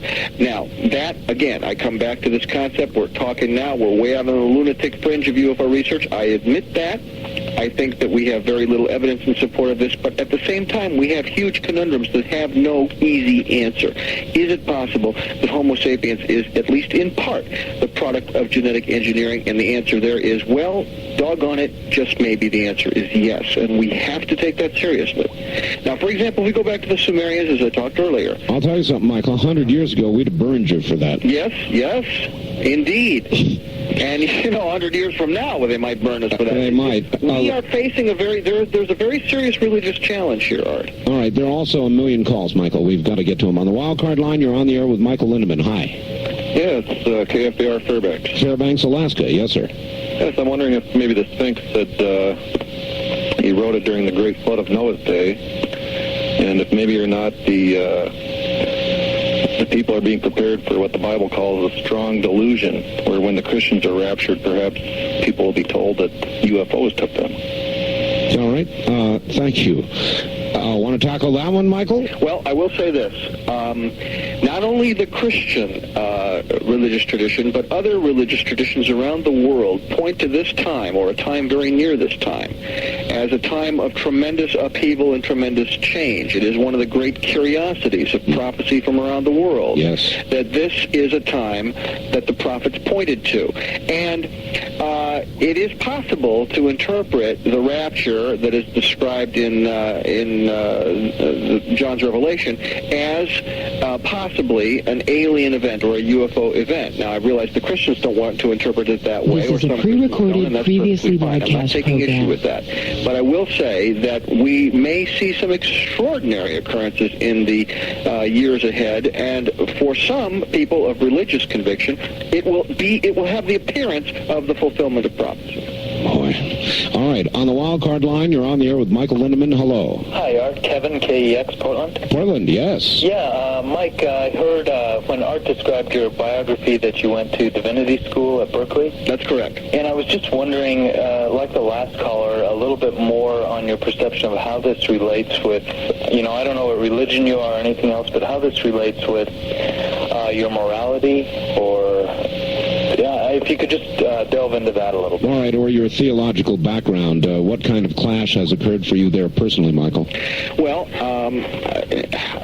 I must tell you in all honesty, it has not confronted my personal theology very much. I would like to say on behalf of all people of religious conviction that whatever we may learn about the truth or the activity of alien intelligence, it will not, in my view anyway, challenge one bit the basic suppositions of a divine creation or a divine creator. I have my own personal convictions about that, and I have not heard a single thing anywhere in the UFO research data file that has challenged that for me. However, I do think we have some belief systems on this planet which are going to be sorely challenged, and we're going to have to be very, very careful in how we interpret these events. We're going to have to, first of all, we have to recognize that if there is a God, and I personally believe there is, then the only God that makes sense to me is a God whose imagination is vastly larger than my own. And the possibilities that God may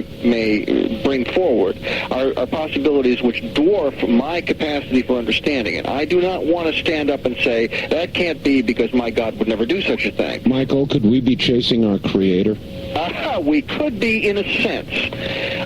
But I want to be very careful about that, too, because, if we, Art, went to another planet that had only primitive life forms or no life forms, one of the things that we might think of doing would be to see if we could get life to grow on that planet. If we are talking now about going to the planet Mars, which is supposed to be a dead planet, although there may be evidence to the contrary, if we went to that planet, we would set about to terraform that planet. That's already in the written plans, Art. If we went to Mars, we would try to make that planet a living planet after our own image. It is not the least bit inconceivable that other beings far in advance of ourselves came here and did the same thing. But that would not obviate the question of God. It would only say that we are part of a very large community of intelligent beings who are very much like us and run experiments like we do and may have moral issues like we do as well. All right, Michael, hold on just one moment. We'll come right back to you, and when we do, I'm going to ask you about the next,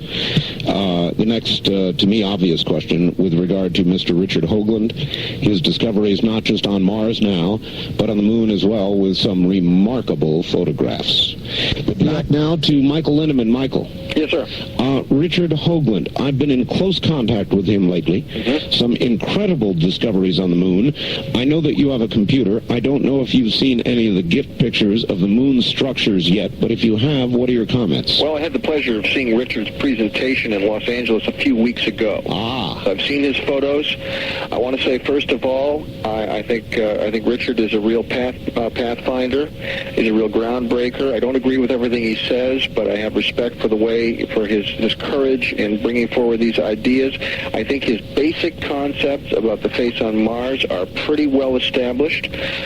I was slow to agree with that, but I will say there's a report that your listeners should read that really nails it down in a way that to me is indisputable, and that's a report called the McDaniel Report. It was published by North Atlantic Books out of Berkeley in 1993. It is very important, and your readers should read it because it establishes that NASA knows that there is something up on Mars, and that the high probability is that that is an artificial construct which suggests the possibility that a humanoid type of life form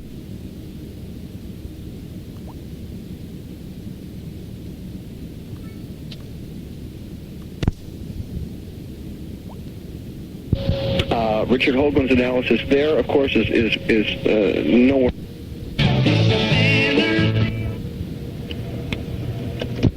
That don't have the detail that some of the other photos have got, but there are some structures there that really oughtn't to be there, and it takes somebody like Richard to explain why they shouldn't be there, and that has to do with the way erosion occurs on the moon. Mm-hmm. All the surfaces of the moon are of basically two kinds: either relatively new impact features, basically from the impact of meteoroids that cause craters, and for a time those features are rather jagged, but over time, because of the constant rain of small meteoroids, you get a wearing down, and all of the older features of the moon are extremely smooth, undulating features. Yes. In that picture, a couple of extraordinarily odd, out-of-place things. And here again we have this concept of out-of-place things that oughtn't to be there. Less than a minute now.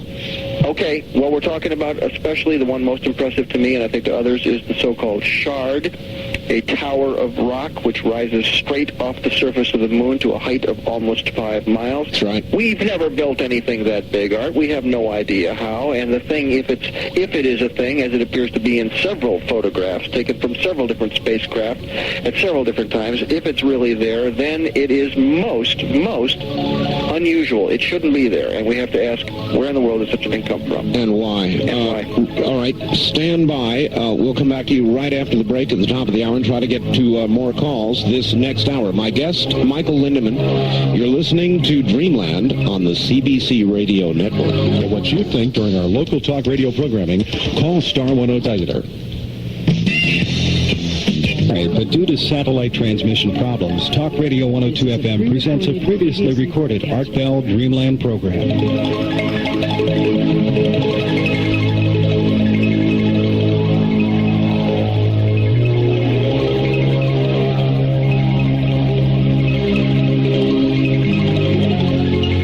Kingdom of Nye. We continue with your calls on Dreamland with Art Bell.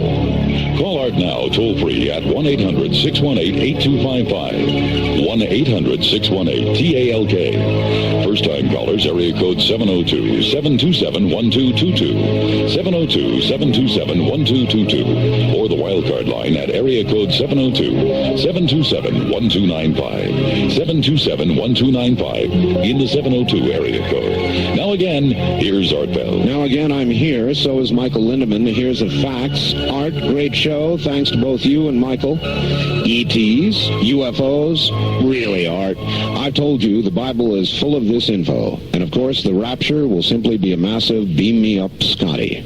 And under the category of ask and ye shall receive with regard to red mercury, somebody sent me an entire article that's going to bear some examination entitled Red Mercury. Is there a pure fusion bomb for sale? And so I'm going to do a little reading on that, several pages here. 3 pages, my fax limit, by the way. And several more faxes. Without time to get to them, we'll kind of try and fit them in as we go. Michael, are you there? Yes, sir. Good. I think that we ought to pay a lot of attention to the telephones this hour, if we can. So let's try it. On the toll-free line, you're on the air with Michael Lindemann. Good evening. Yes, sir. Did this have...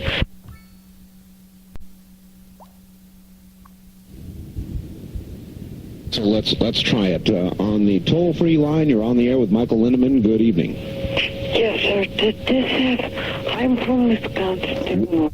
In Milwaukee, and one night, everybody in Milwaukee saw this one UFO going over the city. It was like it was playing a joke, but me and some friends of mine were given some papers.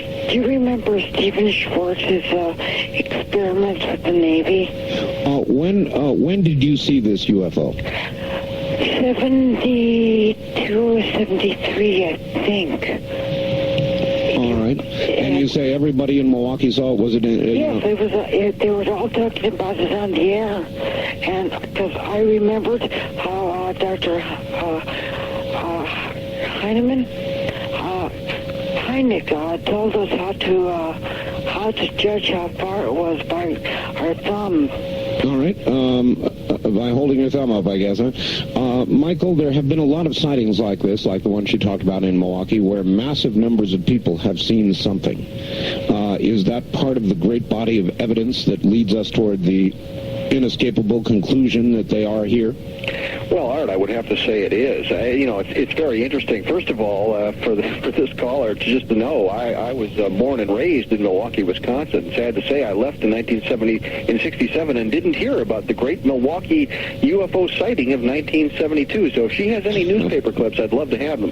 But I would like to point out that period, 1972, 1973, was an absolute peak period for UFO and alien contact experiences all over the country, and some very classic cases occurred roughly between 72 and 75. For example, the fantastic abduction case in Pascagoula, Mississippi, which occurred in, I believe, 1973. The Travis Walton abduction, which occurred in 1975. Lots and lots of other events which occurred all around the country. Of course, Linda Howe would point out that period of time was a very hot time for abductions around the country. The mid-70s is one of the peak periods for that. So, we see, this is one of the aggravating things about the phenomenon, that it seems to come in waves. And we've seen some classic waves, and that was part of one of those waves. Are we in a peak or a valley now? Well, as regards sightings of craft, the classic sightings type, according to the Center for UFO Studies, we're in a valley, oddly enough. However, it would appear that the phenomenon is changing and that the nature of contact is changing. We are no longer seeing as many lights in the sky, but we're seeing a lot more grays in the bedroom. That's a very different kind of encounter. I'll say. And I think it says something. We can't prove this, but I'll just go on.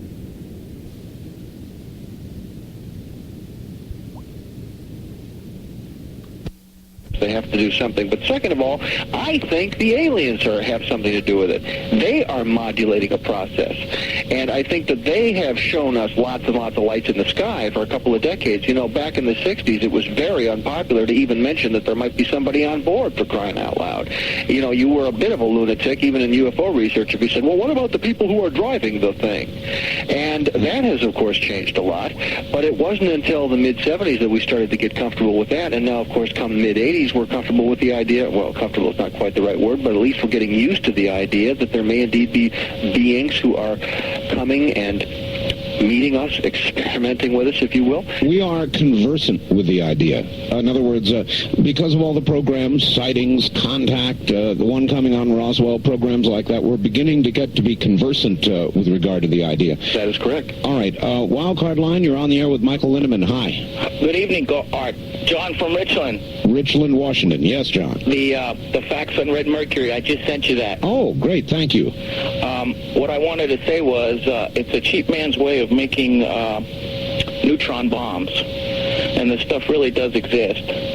But I'd like to ask Mr. Lindemann a question in that regard, is that do you think that some of this weapons development is still based on some perhaps malevolent intentions on the visitors from wherever they may be? It is a good question. It's kind of a natural extension of what you were saying earlier, Michael. Yes, it is. Why are we developing all this weaponry?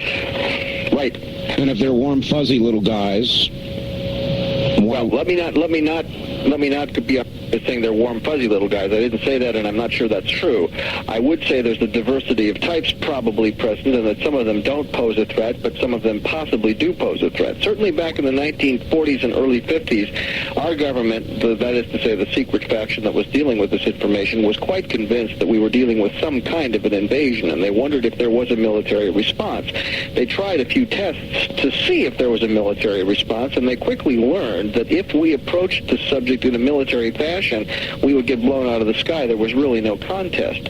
Recently, a military man said to me that they stopped interpreting it as a military problem quite a long time ago for the simple reason that there is no military response. That does not mean there isn't a military problem, but it does mean that we are not properly positioned to take a military action which actually gets results we want. And therefore, it's a different problem. Therefore, it's a getting used to it problem. It's a handling the social perceptions problem. It's perhaps a diplomatic problem. There are people who think we're in diplomatic contact. I can't prove that, but I have heard some stories which I think may be true. So we're faced here with, what do you do if you are up against overwhelming odds? If you are not only the military of some, little third world republic, but you are actually, you are the combined military of all the superpowers on Earth. You have all the guns and all the money, and there isn't a clue. There isn't a chance. Well, I know this. I wouldn't I'll go up to Michael Tyson and threaten to punch his lights out. And I guess it's very similar. You don't take a military attitude towards somebody who can... That's right, who laughs at you and then squashes you down like a bug. That's exactly right. Exactly. That's the problem. Now, there is no sign, Art, this is my personal interpretation of all available data that I have seen. There is no sign of an intention to take over the planet. There is no sign of overt hostility, but there are clear signs that if we initiate hostilities, we learn right quick who's in charge. Yeah. All right. On the toll-free line, you're on the air with Michael Lindemann. Good evening. Where are you calling from, please? Grants Pass. Grants Pass, Oregon. Yes. I personally think that aliens are a lot of garbage, and the reason being that the human mind I see as the most powerful tool in the universe, and because of its power, it can create or conjure up or any number of ways you want to express it, these phenomenon. Now, the other thing is that in addition to that, I see that man has always been in the universe, on the earth, and because of that, there have been many cultures, there have been many civilizations, and quite possibly these artifacts and phenomena that we've been finding are a result of these past civilizations. All right. What about it, Michael? Monsters from the id? Well, I didn't interpret him as saying only monsters from the id. I think that's one possibility. Basically, if we look at all the data, I think there are three broad possibilities. First of all, we have an absolutely extraordinary degree of human delusion. Delusion in people who test normal, who test intelligence, who test non-pathological. Yes. That's one possibility. Possibility number two, some governmental or quasi-governmental entity is in possession of an extraordinary array of absolutely bizarre technologies, and they're using them with a vengeance all over the place with no visible agenda. But that's a second possibility. Third possibility is aliens. Any way you slice it, we've got a serious problem here. Neither one of those possibilities is trivial. We have to find out what it is, and to treat it with a completely open mind, we have to accept that some cases may fall in any one of those boxes. But I will say this. On balance, I believe data shows that the best probability is that some cases are alien. All right. And I will stand on that. All right. On the first-time caller line, you're on the air with Michael Lindemann. Good evening. Where are you calling from? Michael, let me turn down my radio here. All right. Thank you. Please do that. Turn it off. And also tell us I'm calling from Seattle. Seattle, all right. Okay, I got a couple of questions here. Can I shoot with them? Shoot with them, yes. Okay, first of all, that Roswell thing, the declaration, my phone might be bugged, by the way, because of that. I hope you understand that. Okay, Michael? No problem. All right. I told the person about it that has to write to you. He needs to know if he has to tell you what he saw. No, he doesn't have to tell me anything. He just asked for the declaration. Just ask for the declaration. Send He can tell me if he wants to, but he doesn't have to tell me anything. Send a self-addressed stamped envelope, and that's all you need do, ma'am. Okay, then the second thing I needed to know is there was a woman from I've had a long time trying to get through to you. There's a woman from Portland that saw some circles in the land. Mm-hmm. And I don't know if I can get her phone number or if I can just report that on the phone here. Well, do you mean the crop circles that have been reported in the Portland area over the last couple of weeks, the recent report? Yes, because in Wisconsin, back in, I think it was about 89 or 1990, they were having a lot of crop circles in their land, too. And they sounded dignified, like this former caller that just called and thought it was a bunch of crap, that there would be UFOs. It was a small town and a lot of dignified folks. And they saw these vessels and they saw circles in their croplands. All right, thank you. Yes, we're very well aware of the Portland crop circles, aren't we, Michael? Yes, we are. But I think it's important to note, first of all, the crop circles have been occurring in this country in quite a few different states from time to time over the last number of years. It's not just an English phenomenon, of course. Now, we also have to say that we now know from the English experience that some crop circles, including some of the very unusual, large, highly ornate crop formations, are hoaxes. It is possible to hoax some of these, but it is also next to impossible, according to our best information, to hoax some of the features of a genuine circle, such as the work of Dr. W.C. Levengood out of Pinelandia Labs, the work that he's done showing the changes in the cell pit structure, showing changes in growth rates, showing in germination rate, various changes, even changes in the electromagnetic behavior of the plant materials, saying that this is the stuff that can't be hoaxed. It takes real work to test this stuff. Now, that testing has not been done, to my knowledge, on the Oregon material, but Linda mentioned earlier that she's trying to get some samples. It would be important to find that out. That's right. I'm sure it's on the way. On the toll-free line, you're on the air with Michael Lindemann. Good evening. Art, how you doing? Just fine. Where are you, sir? Albuquerque. Mike from Albuquerque. Yes, sir. Mr. Lindemann. Yes, sir. My father was reading to me from a book by a man named George Andrews this afternoon. And in the book it states that in one particular county in Pennsylvania in the 1970s, in a one-year period, there was over 130 UFO sightings where there was an association with Bigfoot. Are you familiar with any of this? Well, I confess I'm not familiar with the Pennsylvania sightings, but I am very definitely familiar with claims of Bigfoot in association with some UFO sightings. Bigfoot, of course, is another of these extremely strange, anomalous occurrences. There's good evidence that there is such a thing as Bigfoot, the Sasquatch up in the Seattle and northwest area there, and, of course, other manifestations of the same phenomenon in other parts of the world, other parts of the country. Right. Native Americans have been reporting this for hundreds of years. There are a few cases, and Linda Howe is someone who's brought some of these cases forward, where there have been sightings of a seemingly Bigfoot-type character in association even with the cattle mutilation phenomenon. So there may be a link. I can't prove it, but I think so. Okay. Are you familiar with the work of Dr. Grover Krantz? Can't say I am. Oh, okay. He's an anthropologist, professor of anthropology at the University of Washington. Right. And he has he's been studying the Sasquatch phenomena for a long time. And it seems now that there's several scientists that are no longer looking at the Sasquatch phenomena as let's prove its existence, an anthropological standpoint. It's now being studied in a zoological standpoint. Right. What is it? I mean, that's a rhetorical question. The question is not, they know it's there, but now the question is, what is it? Yeah, the biggest piece of evidence is the dermal ridges. Right. Are the fingerprints on the feet. That'd be virtually impossible to fake. Mm-hmm. And they're finding them left and right. I was curious if you, if there was a large connection. All right, thank you. And you do find there to be a connection. Well, no, what I would like to say is, since Bigfoot is a little outside my range of personal study, I would only say that there have been some researchers who have established a possible connection. I don't rule it out. I think it's a very provocative possibility. All right, well, since we've asked about that, how about Loch Ness? Oh, sure, and after that, let's bring in... Well, I mean, there has been serious scientific inquiry in Loch Ness, and they've had readings. I don't want to make light of Loch Ness. I personally would be thrilled to bits if the Loch Ness Monster exists, and there's a darn good chance it does, not only there, but in Lake Champlain and the Ogopogo and some lake up in, I don't know, British Columbia or wherever it is.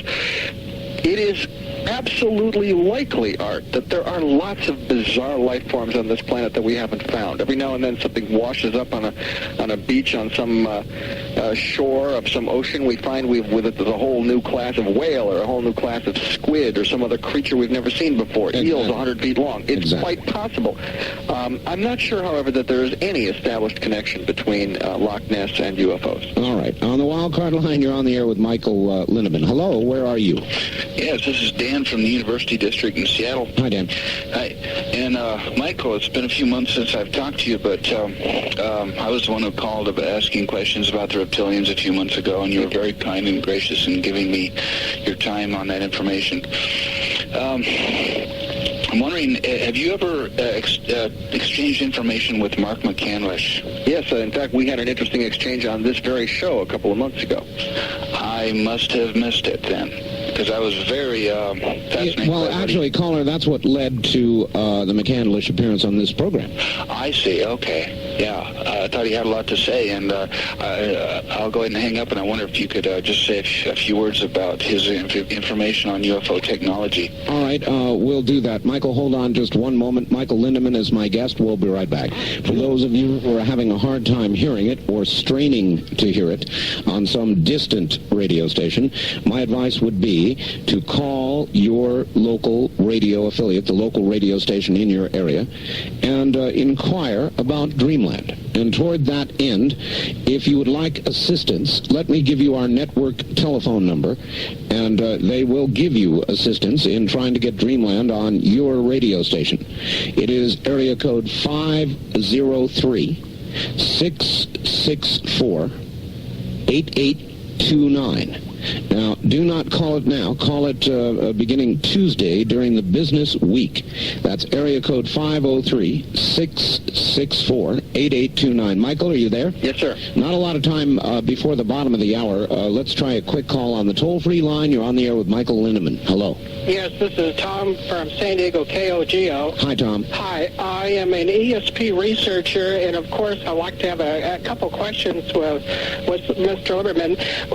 Edgar Casey speaks of the future contact with UFOs, and ESP research indicates that there is going to be sizable Earth activity in the near future. How does this coincide with your 2020 predictions of what we are going to be living through in the next 5 years with the rings of fire that are very active right now? All right. Big Earth movements, predictions by people like Casey, true. Well, what I can say is that there is no geological precedent that we know of for the kind of Earth changes that have been predicted by some people. For example, Gordon Michael Scallion, who firmly believes that the western third of the United States will simply be inundated. That's right. I am not in any position to say these people are right or wrong. What I will say is that the probability that they're right is extremely low unless something absolutely unprecedented occurs on this planet. Which is, of course, what they're predicting. That is exactly what they're predicting. I have to work from known information, known trends, and I would have to say that in my view, the likelihood of Earth changes on that scale is extremely small.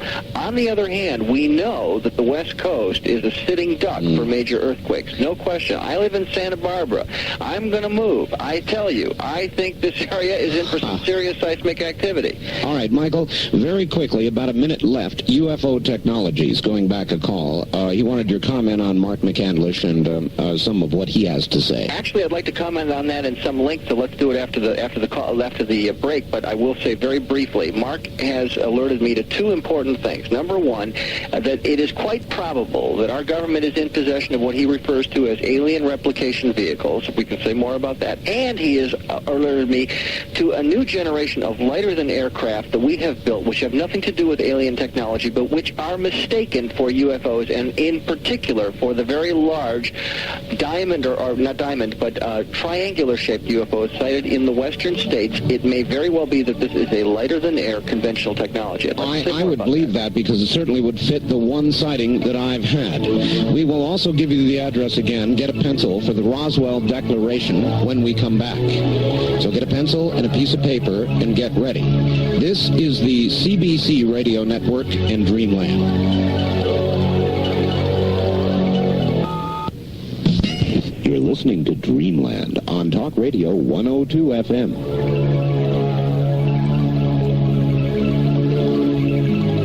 From the Kingdom of Nye, you're hearing Dreamland with Art Bell. To participate in the program, call toll-free 1-800-618-8255. 1-800-618-8255. First-time callers, area code 702-727-1222. Or the wildcard line at 702-727-1295. This is the CBC Radio Network. It certainly is. Tell you what, a couple things. One, we're going to restrict our toll-free line to east of the Rocky Mountains for the next 25 minutes of the program. Remember, only those of you east of the Rocky Mountains on the toll-free line at 1-800-618-8255. East of the Rockies only. Now, in addition, I do want to get this out again. Very, very important. The Roswell Declaration, to get it, to sign it, to be part of it, all you've got to do is send a self-addressed stamped envelope, no money, self-addressed stamped envelope to Michael Lindemann, 3463 State Street, Box 264, Santa Barbara, California. Zip code 93105. 93105. Is that right, Michael? That's correct. All right, good. Here's a fax that just came in.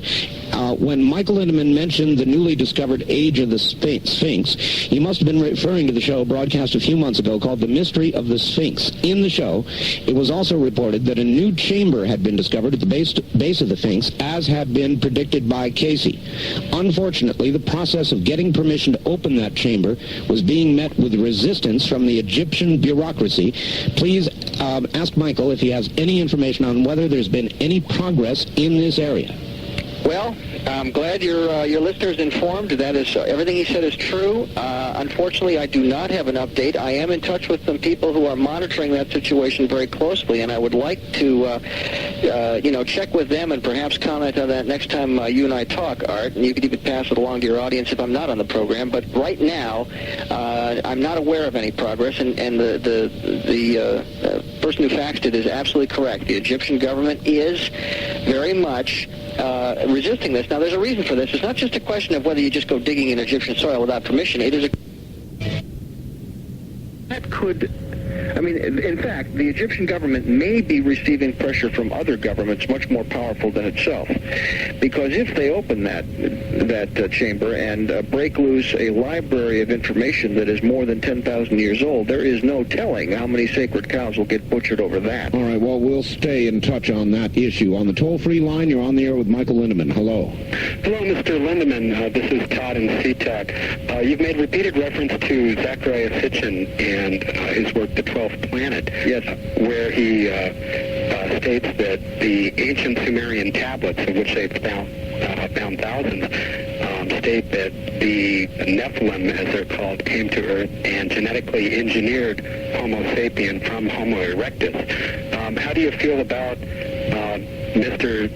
Sitchin's statements and the accuracy of them as compared to the Sumerian tablets? Well, first of all, you're asking me, can I read Sumerian and can I interpret the huge amount of Sumerian information in the manner of Mr. Sitchin? The fact is I cannot. And very few people on Earth can. So the fact is that very few people actually challenge Mr. Sitchin on the level of his scholarship. They certainly challenge his conclusions because they're outrageous. We can say that without any quibble. But the fact is that Mr. Sitchin is among a handful of people qualified to interpret this material, and I find his interpretation most fascinating. But I really can't comment on it more than that. All right. On the toll-free line, you're on the air with Michael Lindemann. Good evening. Where are you calling from? St. Louis. St. Louis, yes, sir. Mr. Lindemann. Yes, sir. During your talks, you mentioned the continuity of government program. Yes. I have a question. Your partner, Ralph Steiner, in a radio show on the Pacifica station of Berkeley a few years ago, showed military-alien collaboration similar to Bob Lazar. Could this be a major reason for the continuing cover-up? Well, if it were happening, I would say that would be a very cover-upable kind of fact, okay? Now, I can't say it's happening, but I will say that certainly the United States has built enormous underground bases. Whether there are aliens in them or not remains to be seen. However, I would like to point out a new book that will not necessarily be well known to your listening audience that I think is very important. It's called Taken, and it's subtitled Inside the Alien Human Abduction Agenda. It is by a woman named Carla Turner, and by the way, Carla would make a fine guest for a future show. Carla is a PhD professor, herself an abductee, as is her husband. She has written a book about 8 people, 6 of whom believe there were human beings working in some cooperative fashion with alien abductors. This, of course, is an extraordinary claim, but yes. Carla is no fool. Michael, can you get me contact information? I sure can. All right, good. Good. We'll look forward to it. She sounds good. On the toll-free line, you're on the air with Michael Lindemann. Where are you calling from, please? Hello? Yes, where are you, sir? Oh, Raleigh, North Carolina, listening on WCRY, UK Arena. Very good. I have a question for your guest. This harks back to a comment that someone else had made earlier in the show regarding the differences of opinion, let's say, among the UFO research community. Mm-hmm. Recently, I read Jacques Vallée's book Revelations, in which there's virtually no one in the ufology research area that doesn't come away with a bloody nose. Everyone from John Lear to Bill Cooper to Major Kehoe, everybody else. Vallee is considered the preeminent ufologist in the world today, and yet reading his book Revelations, you come away, his basic thesis is that much of the ballyhoo about UFOs and abductions and so forth is part true. There's something going on out there, but much of it is generated by the military intelligence complex, and they've so well infiltrated and co-opted the research efforts that it's hard to tell anymore who's telling the truth, what's manufactured. That's true. All right, I get the message. Can I comment on that? Yeah, please go right. And it's a good one. And by the way, some of the people he mentioned are not at the center of the scientific community investigating this phenomenon. But that is true. Go ahead, Michael. All right. Bottom line, I have great respect for Jacques Vallée. Jacques Vallée is an important, you might say, and almost a dissident voice in UFO research today, but he operates at an almost unique level of subtlety. And for that reason, he cannot be ignored, even if he is making statements that make everybody angry, and he does that on a regular basis. But the fact is that Dr. Vallée is basically saying our analysis tends to be too simplistic, too linear, too Western scientistic. We are trying too hard to squeeze a round peg in a square hole. This ufology business is not a bunch of aliens that look approximately like us driving around in Toyota spacecraft. It isn't like that at all, he says. It's much more complicated, much more subtle. And he's right. I'm convinced he's right. Now, that does not mean that everything he says is right. I think Dr. Vallée takes pot shots, sometimes because he's aggravated at the stupidity of some ufologists. So I would say read his book with respect, but also take it with a grain of salt. Revelations in particular is a book flawed by a number of simple factual inaccuracies, which he has had the graciousness to cop to on a few occasions. But Dr. Vallée, if nothing else, has done us a service by saying, look, it isn't all that simple. Guess again.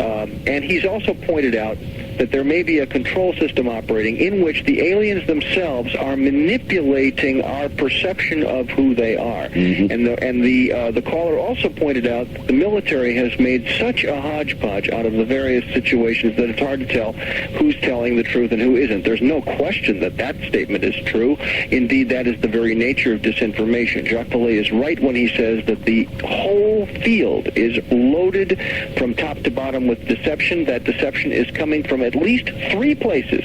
Place number 1, our own military, our own government structure, which has had a huge stake in all of this deception. Number 2, the aliens are foisting deception on us without a doubt. And third of all, of course, each and every one of us personally is prone to self-deception. This is an easy place to get completely screwed up and deluded, and we have to stop every couple of minutes and say, wait a minute, maybe I'm dead wrong. Well, all of that together creates an awfully large noise level, doesn't it? You bet. A very large noise level. The signal is a very hard one to find, and you really have to hold out. I always say to my audiences, please do not jump to the ready answer. You need, above all in this field, a high tolerance for ambiguity. We don't have the answer. All right. On the toll-free line, you're on the air with Michael Lindemann. Hello. Hi, Art. This is Linda from Maple Valley, Washington. Yes.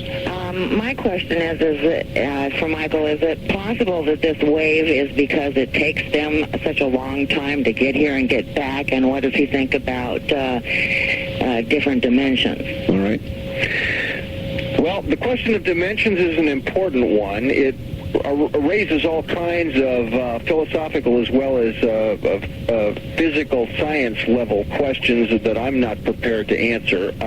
Is it possible that they're flitting in and out of dimensions? Sure, it's just as possible that they're doing that as it is that they're traveling through time, which I regard as a possibility, or that they're using some sort of hyperdrive. I mean, for heaven's sakes, for the last 25 years, we've been hearing that the Star Trek people have something that they call warp, and indeed, if we were ever going to really travel around the stars, we would need something like that. Jules Verne, 100 years ago, said we'd be flying through the skies or traveling in submarines under the ice caps. He was right, as it happens, but that was 100 years ago.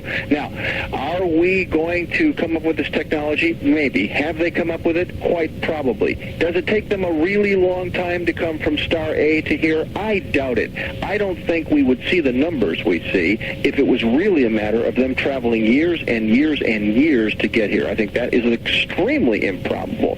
There must be some other way to do it. All right, Michael, hold on just a sec. We'll be right back to you. Michael Lindemann is my guest.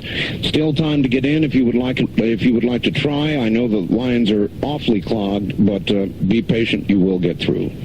Michael Lindemann, where are you calling? Yes, sir. Okay, here we go again. Short on time now. You're on the air with Michael Lindemann. Where are you calling from, please? No, you're not. We'll go here to the wildcard line. You're on the air with Michael Lindemann. Hello. Hi, Art. This is Matt in Portland. Hi, Matt. Hi, Michael. Great show, Art. Thank you. Dan from the University District asked Michael, I guess on another occasion, about the reptiles. I'd just like to get Michael's input on that. All right. I'm sorry, about the what? The reptiles. Oh. Well, there are several kinds of aliens often described. The most commonly described in this country, of course, is the grays, the slightly built gray characters with the large black eyes. Right. The humanoid type, the type that look essentially like us, is the next most often reported, and then the third most often reported are so-called reptilians. Humanoid type beings that have reptilian type features, that is perhaps scaly skin or skin of a greenish tone, very muscular build, large claws in some cases, large teeth, odd facial features. Do these beings exist? Well, I would say the answer is I don't know, but the reports are very, very frequent. And so if these people who are reporting them aren't crazy, then we have to assume it's possible that they could exist. They would be my least favorite. If you're talking about ones to meet up with, I'm not wild about reptiles anyway. On the toll-free line, you're on the air with Michael Lindemann. Hello. Yes. Why should we know that aliens do actually exist? Where are you, sir? Okay. Well, I guess we just missed that one. On the first-time caller line, you're on the air with Michael Lindemann. Hello. This is Mike calling from Seattle. Hi, Mike. I'm a MUFON member up here, and we're busily getting out these Roswell declarations also. Great. And I just wanted to throw in an idea. What we're doing is not only sending the MUFON headquarters, we're sending a copy, duplicate copy to each one of our representatives. And I wanted to, if possible, give out my phone number, because anybody in Washington State who wants to call me, I'll pay the postage and send a copy of a blank declaration to them. I'm sorry, caller. Without checking it out, I can't just let you give out a phone number. Okay. I'm terribly sorry. Let me just thank the gentleman. Tell you what, if they want to come to the MUFON meeting at the Bothell Library next, on July 16th, they can get a copy there. That's fine. That's good. Let me just comment real quickly that that part of the overall strategy is that when there is a cutoff date, which is sometime in the late fall, I don't know exactly when. At that time, all of the declarations that have been received are going to be compiled, and they will be divided out according to congressional districts, so that copies of the declaration will be sent. The number that were sent from any district will be sent to that district representative, and the entire thing will also be sent to key members of the administration, including the president and the vice president. So, you're in effect, caller, you're doing something that's a little redundant, but I think it should be done. I think your representatives should know, and I applaud your effort. All right, good. On the toll-free line, you're on the air with Michael Lindemann. Good evening. Well, goodness gracious, I finally got on. Yes, where are you? I pushed redial. Where are you, sir? I'm in Spokane, Washington. All right. And we're kind of remiss because we don't have any sightings around here very much. All we had was somebody shooting the hell out of about 21 people at the Air Force Base, and then about 4 days later a B-52 crashed at the same place, and nobody mentioned a thing about it. But on the other hand, I think this is fascinating, and Well, yes, sir. On my regular program, my syndicated program, we talked a great deal about what happened up there. Good. I missed it. Yes, I wish you were on more in this genre every night instead of more toward the political thing, but that's another... Well, now, wait a minute. You just complained about lack of coverage, and I just told you we covered it, and now you're saying you want this. I'm not saying that you... No, you shouldn't have covered it. The media should have. I see. Anyway, do you have a question? You're a special entity. I don't have a question so much as I'm just in total awe at what's going on. Most of my experiences are spiritual in nature, and gosh, this opens up a whole new area of bewilderment to me. What can we expect in the future? I mean, is this the strange goings-on in the sky that we're not supposed to look at that's described in the Bible, or what? All right, there's a good question. There's a good question. Well, I think we touched on that earlier. There are, of course, many prophecies from the Bible as well as other scriptures around the world indicating this is a very special time. There may be events that occur over the next couple of years that have the appearance of the fulfillment of prophecy. I believe we are going to gradually, we are, as I said earlier, coming of age in the cosmic neighborhood. We are learning that we are part of a very broad, very diverse neighborhood of cosmic intelligences. Many of these beings do not look like us. Some seem to look rather like us, but we're just getting to know the neighbors, and we, in fact, are the new kids on the block. It's going to be a very interesting time. Yes, it will. On the toll-free line, you're on the air with Michael Lindemann. Hello, where are you calling from, please? Southern California? Yes, sir. Hi, I had two questions. The first one is about the planet Jupiter and the impact of the comet Levy-Schumacher that's supposed to be... Shoemaker-Levy 9. Right. The remnants of it. Yes, good question. And, of course, you know, what sort of activity may we expect to see from here on Earth or up in the sky? All right, thank you. We're going to have to hold it there. We're so short on time. Shoemaker-Levy 9, the impact of the pieces. Well, as Linda said earlier, the impact will begin approximately July 16th. This is considered to be the greatest astronomical event of the century. Every telescope that is available on Earth will be looking at it. And, of course, we also have the Galileo spacecraft out near Jupiter right now that is going to try its best to take a look at it. Part of the problem is that the events are occurring on the back side of Jupiter with respect to our vantage point. However, interestingly, the impact points are only approximately 10 minutes away from the horizon because Jupiter turns very fast. So they're hoping that they're going to see very large amounts of residual light and other manifestations of energy. They are calling these impacts the largest explosions that have ever occurred in recorded history inside of our solar system. Now, what will that mean on our planet? It ranges from, depending on who you ask, it ranges from, it won't mean anything at all except a darn good astronomical event, out to predictions by some people who may be a little bit shrill in their notions that this could have very large, even catastrophic events, that it could precipitate, for example, Earth changes. People think that this may be a trigger. I frankly strongly doubt that scenario. So do I, Michael. Do you think it's a big snowball or is it a hunk of iron? You mean what's coming in? Yeah. Well, according to our best estimates, it's closer to a snowball than a hunk of iron. All right, well, all right, we're so short on time. Michael, the Roswell Declaration, so important. One more time, give everybody, please, your address so they can get it. Right. Send a stamped address self-envelope to, say that again, A stamped, self-addressed envelope. There we go. To Michael Lindemann. That's Lindemann. The address is 3463 State Street, Box 264, Santa Barbara, California, 93105. And when you get the declaration, I would appreciate it if you would read it, sign it, send it in to the address on the declaration. But even better yet, when you get it, if you know people who might want a copy, make copies first, hand them out, and then sign it and send it in. So you not only don't object to making copies, please, you encourage it. And what about people who will make copies and then fax it to other people? Is that legitimate as well? I see no problem with that. Make sure that they get both sides. However, it's a two-sided document. All right. Michael, we're out of time. That's it. Another wonderful appearance on the program. And, of course, we will have you back again. Thank you so much, Art. It's been a blast. And if you get a chance to supply me with contact information on Carla Turner, I'd sure love it. I will do that. Michael, happy to. Michael, thank you. Thank you, sir. Take care. Michael Lindemann, and I'm sorry, everybody, there is never enough time on this program. There is never enough time. If you would like a copy of this program or any Dreamland program, the number to call is area code 503-664-7966. Once again, and you can call it 24 hours a day.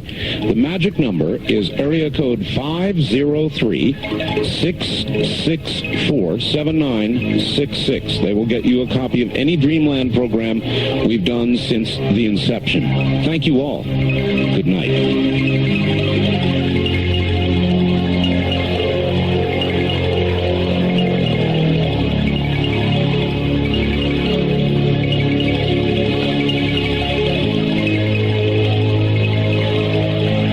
This has been Dreamland, a program dedicated to an examination of areas in the human experience not easily nor neatly put in a box. Things seen at the edge of vision, awakening a part of the mind as yet not mapped. Yet things every bit as real as the air we breathe but don't see. Please join us again next week at this time for Dreamland.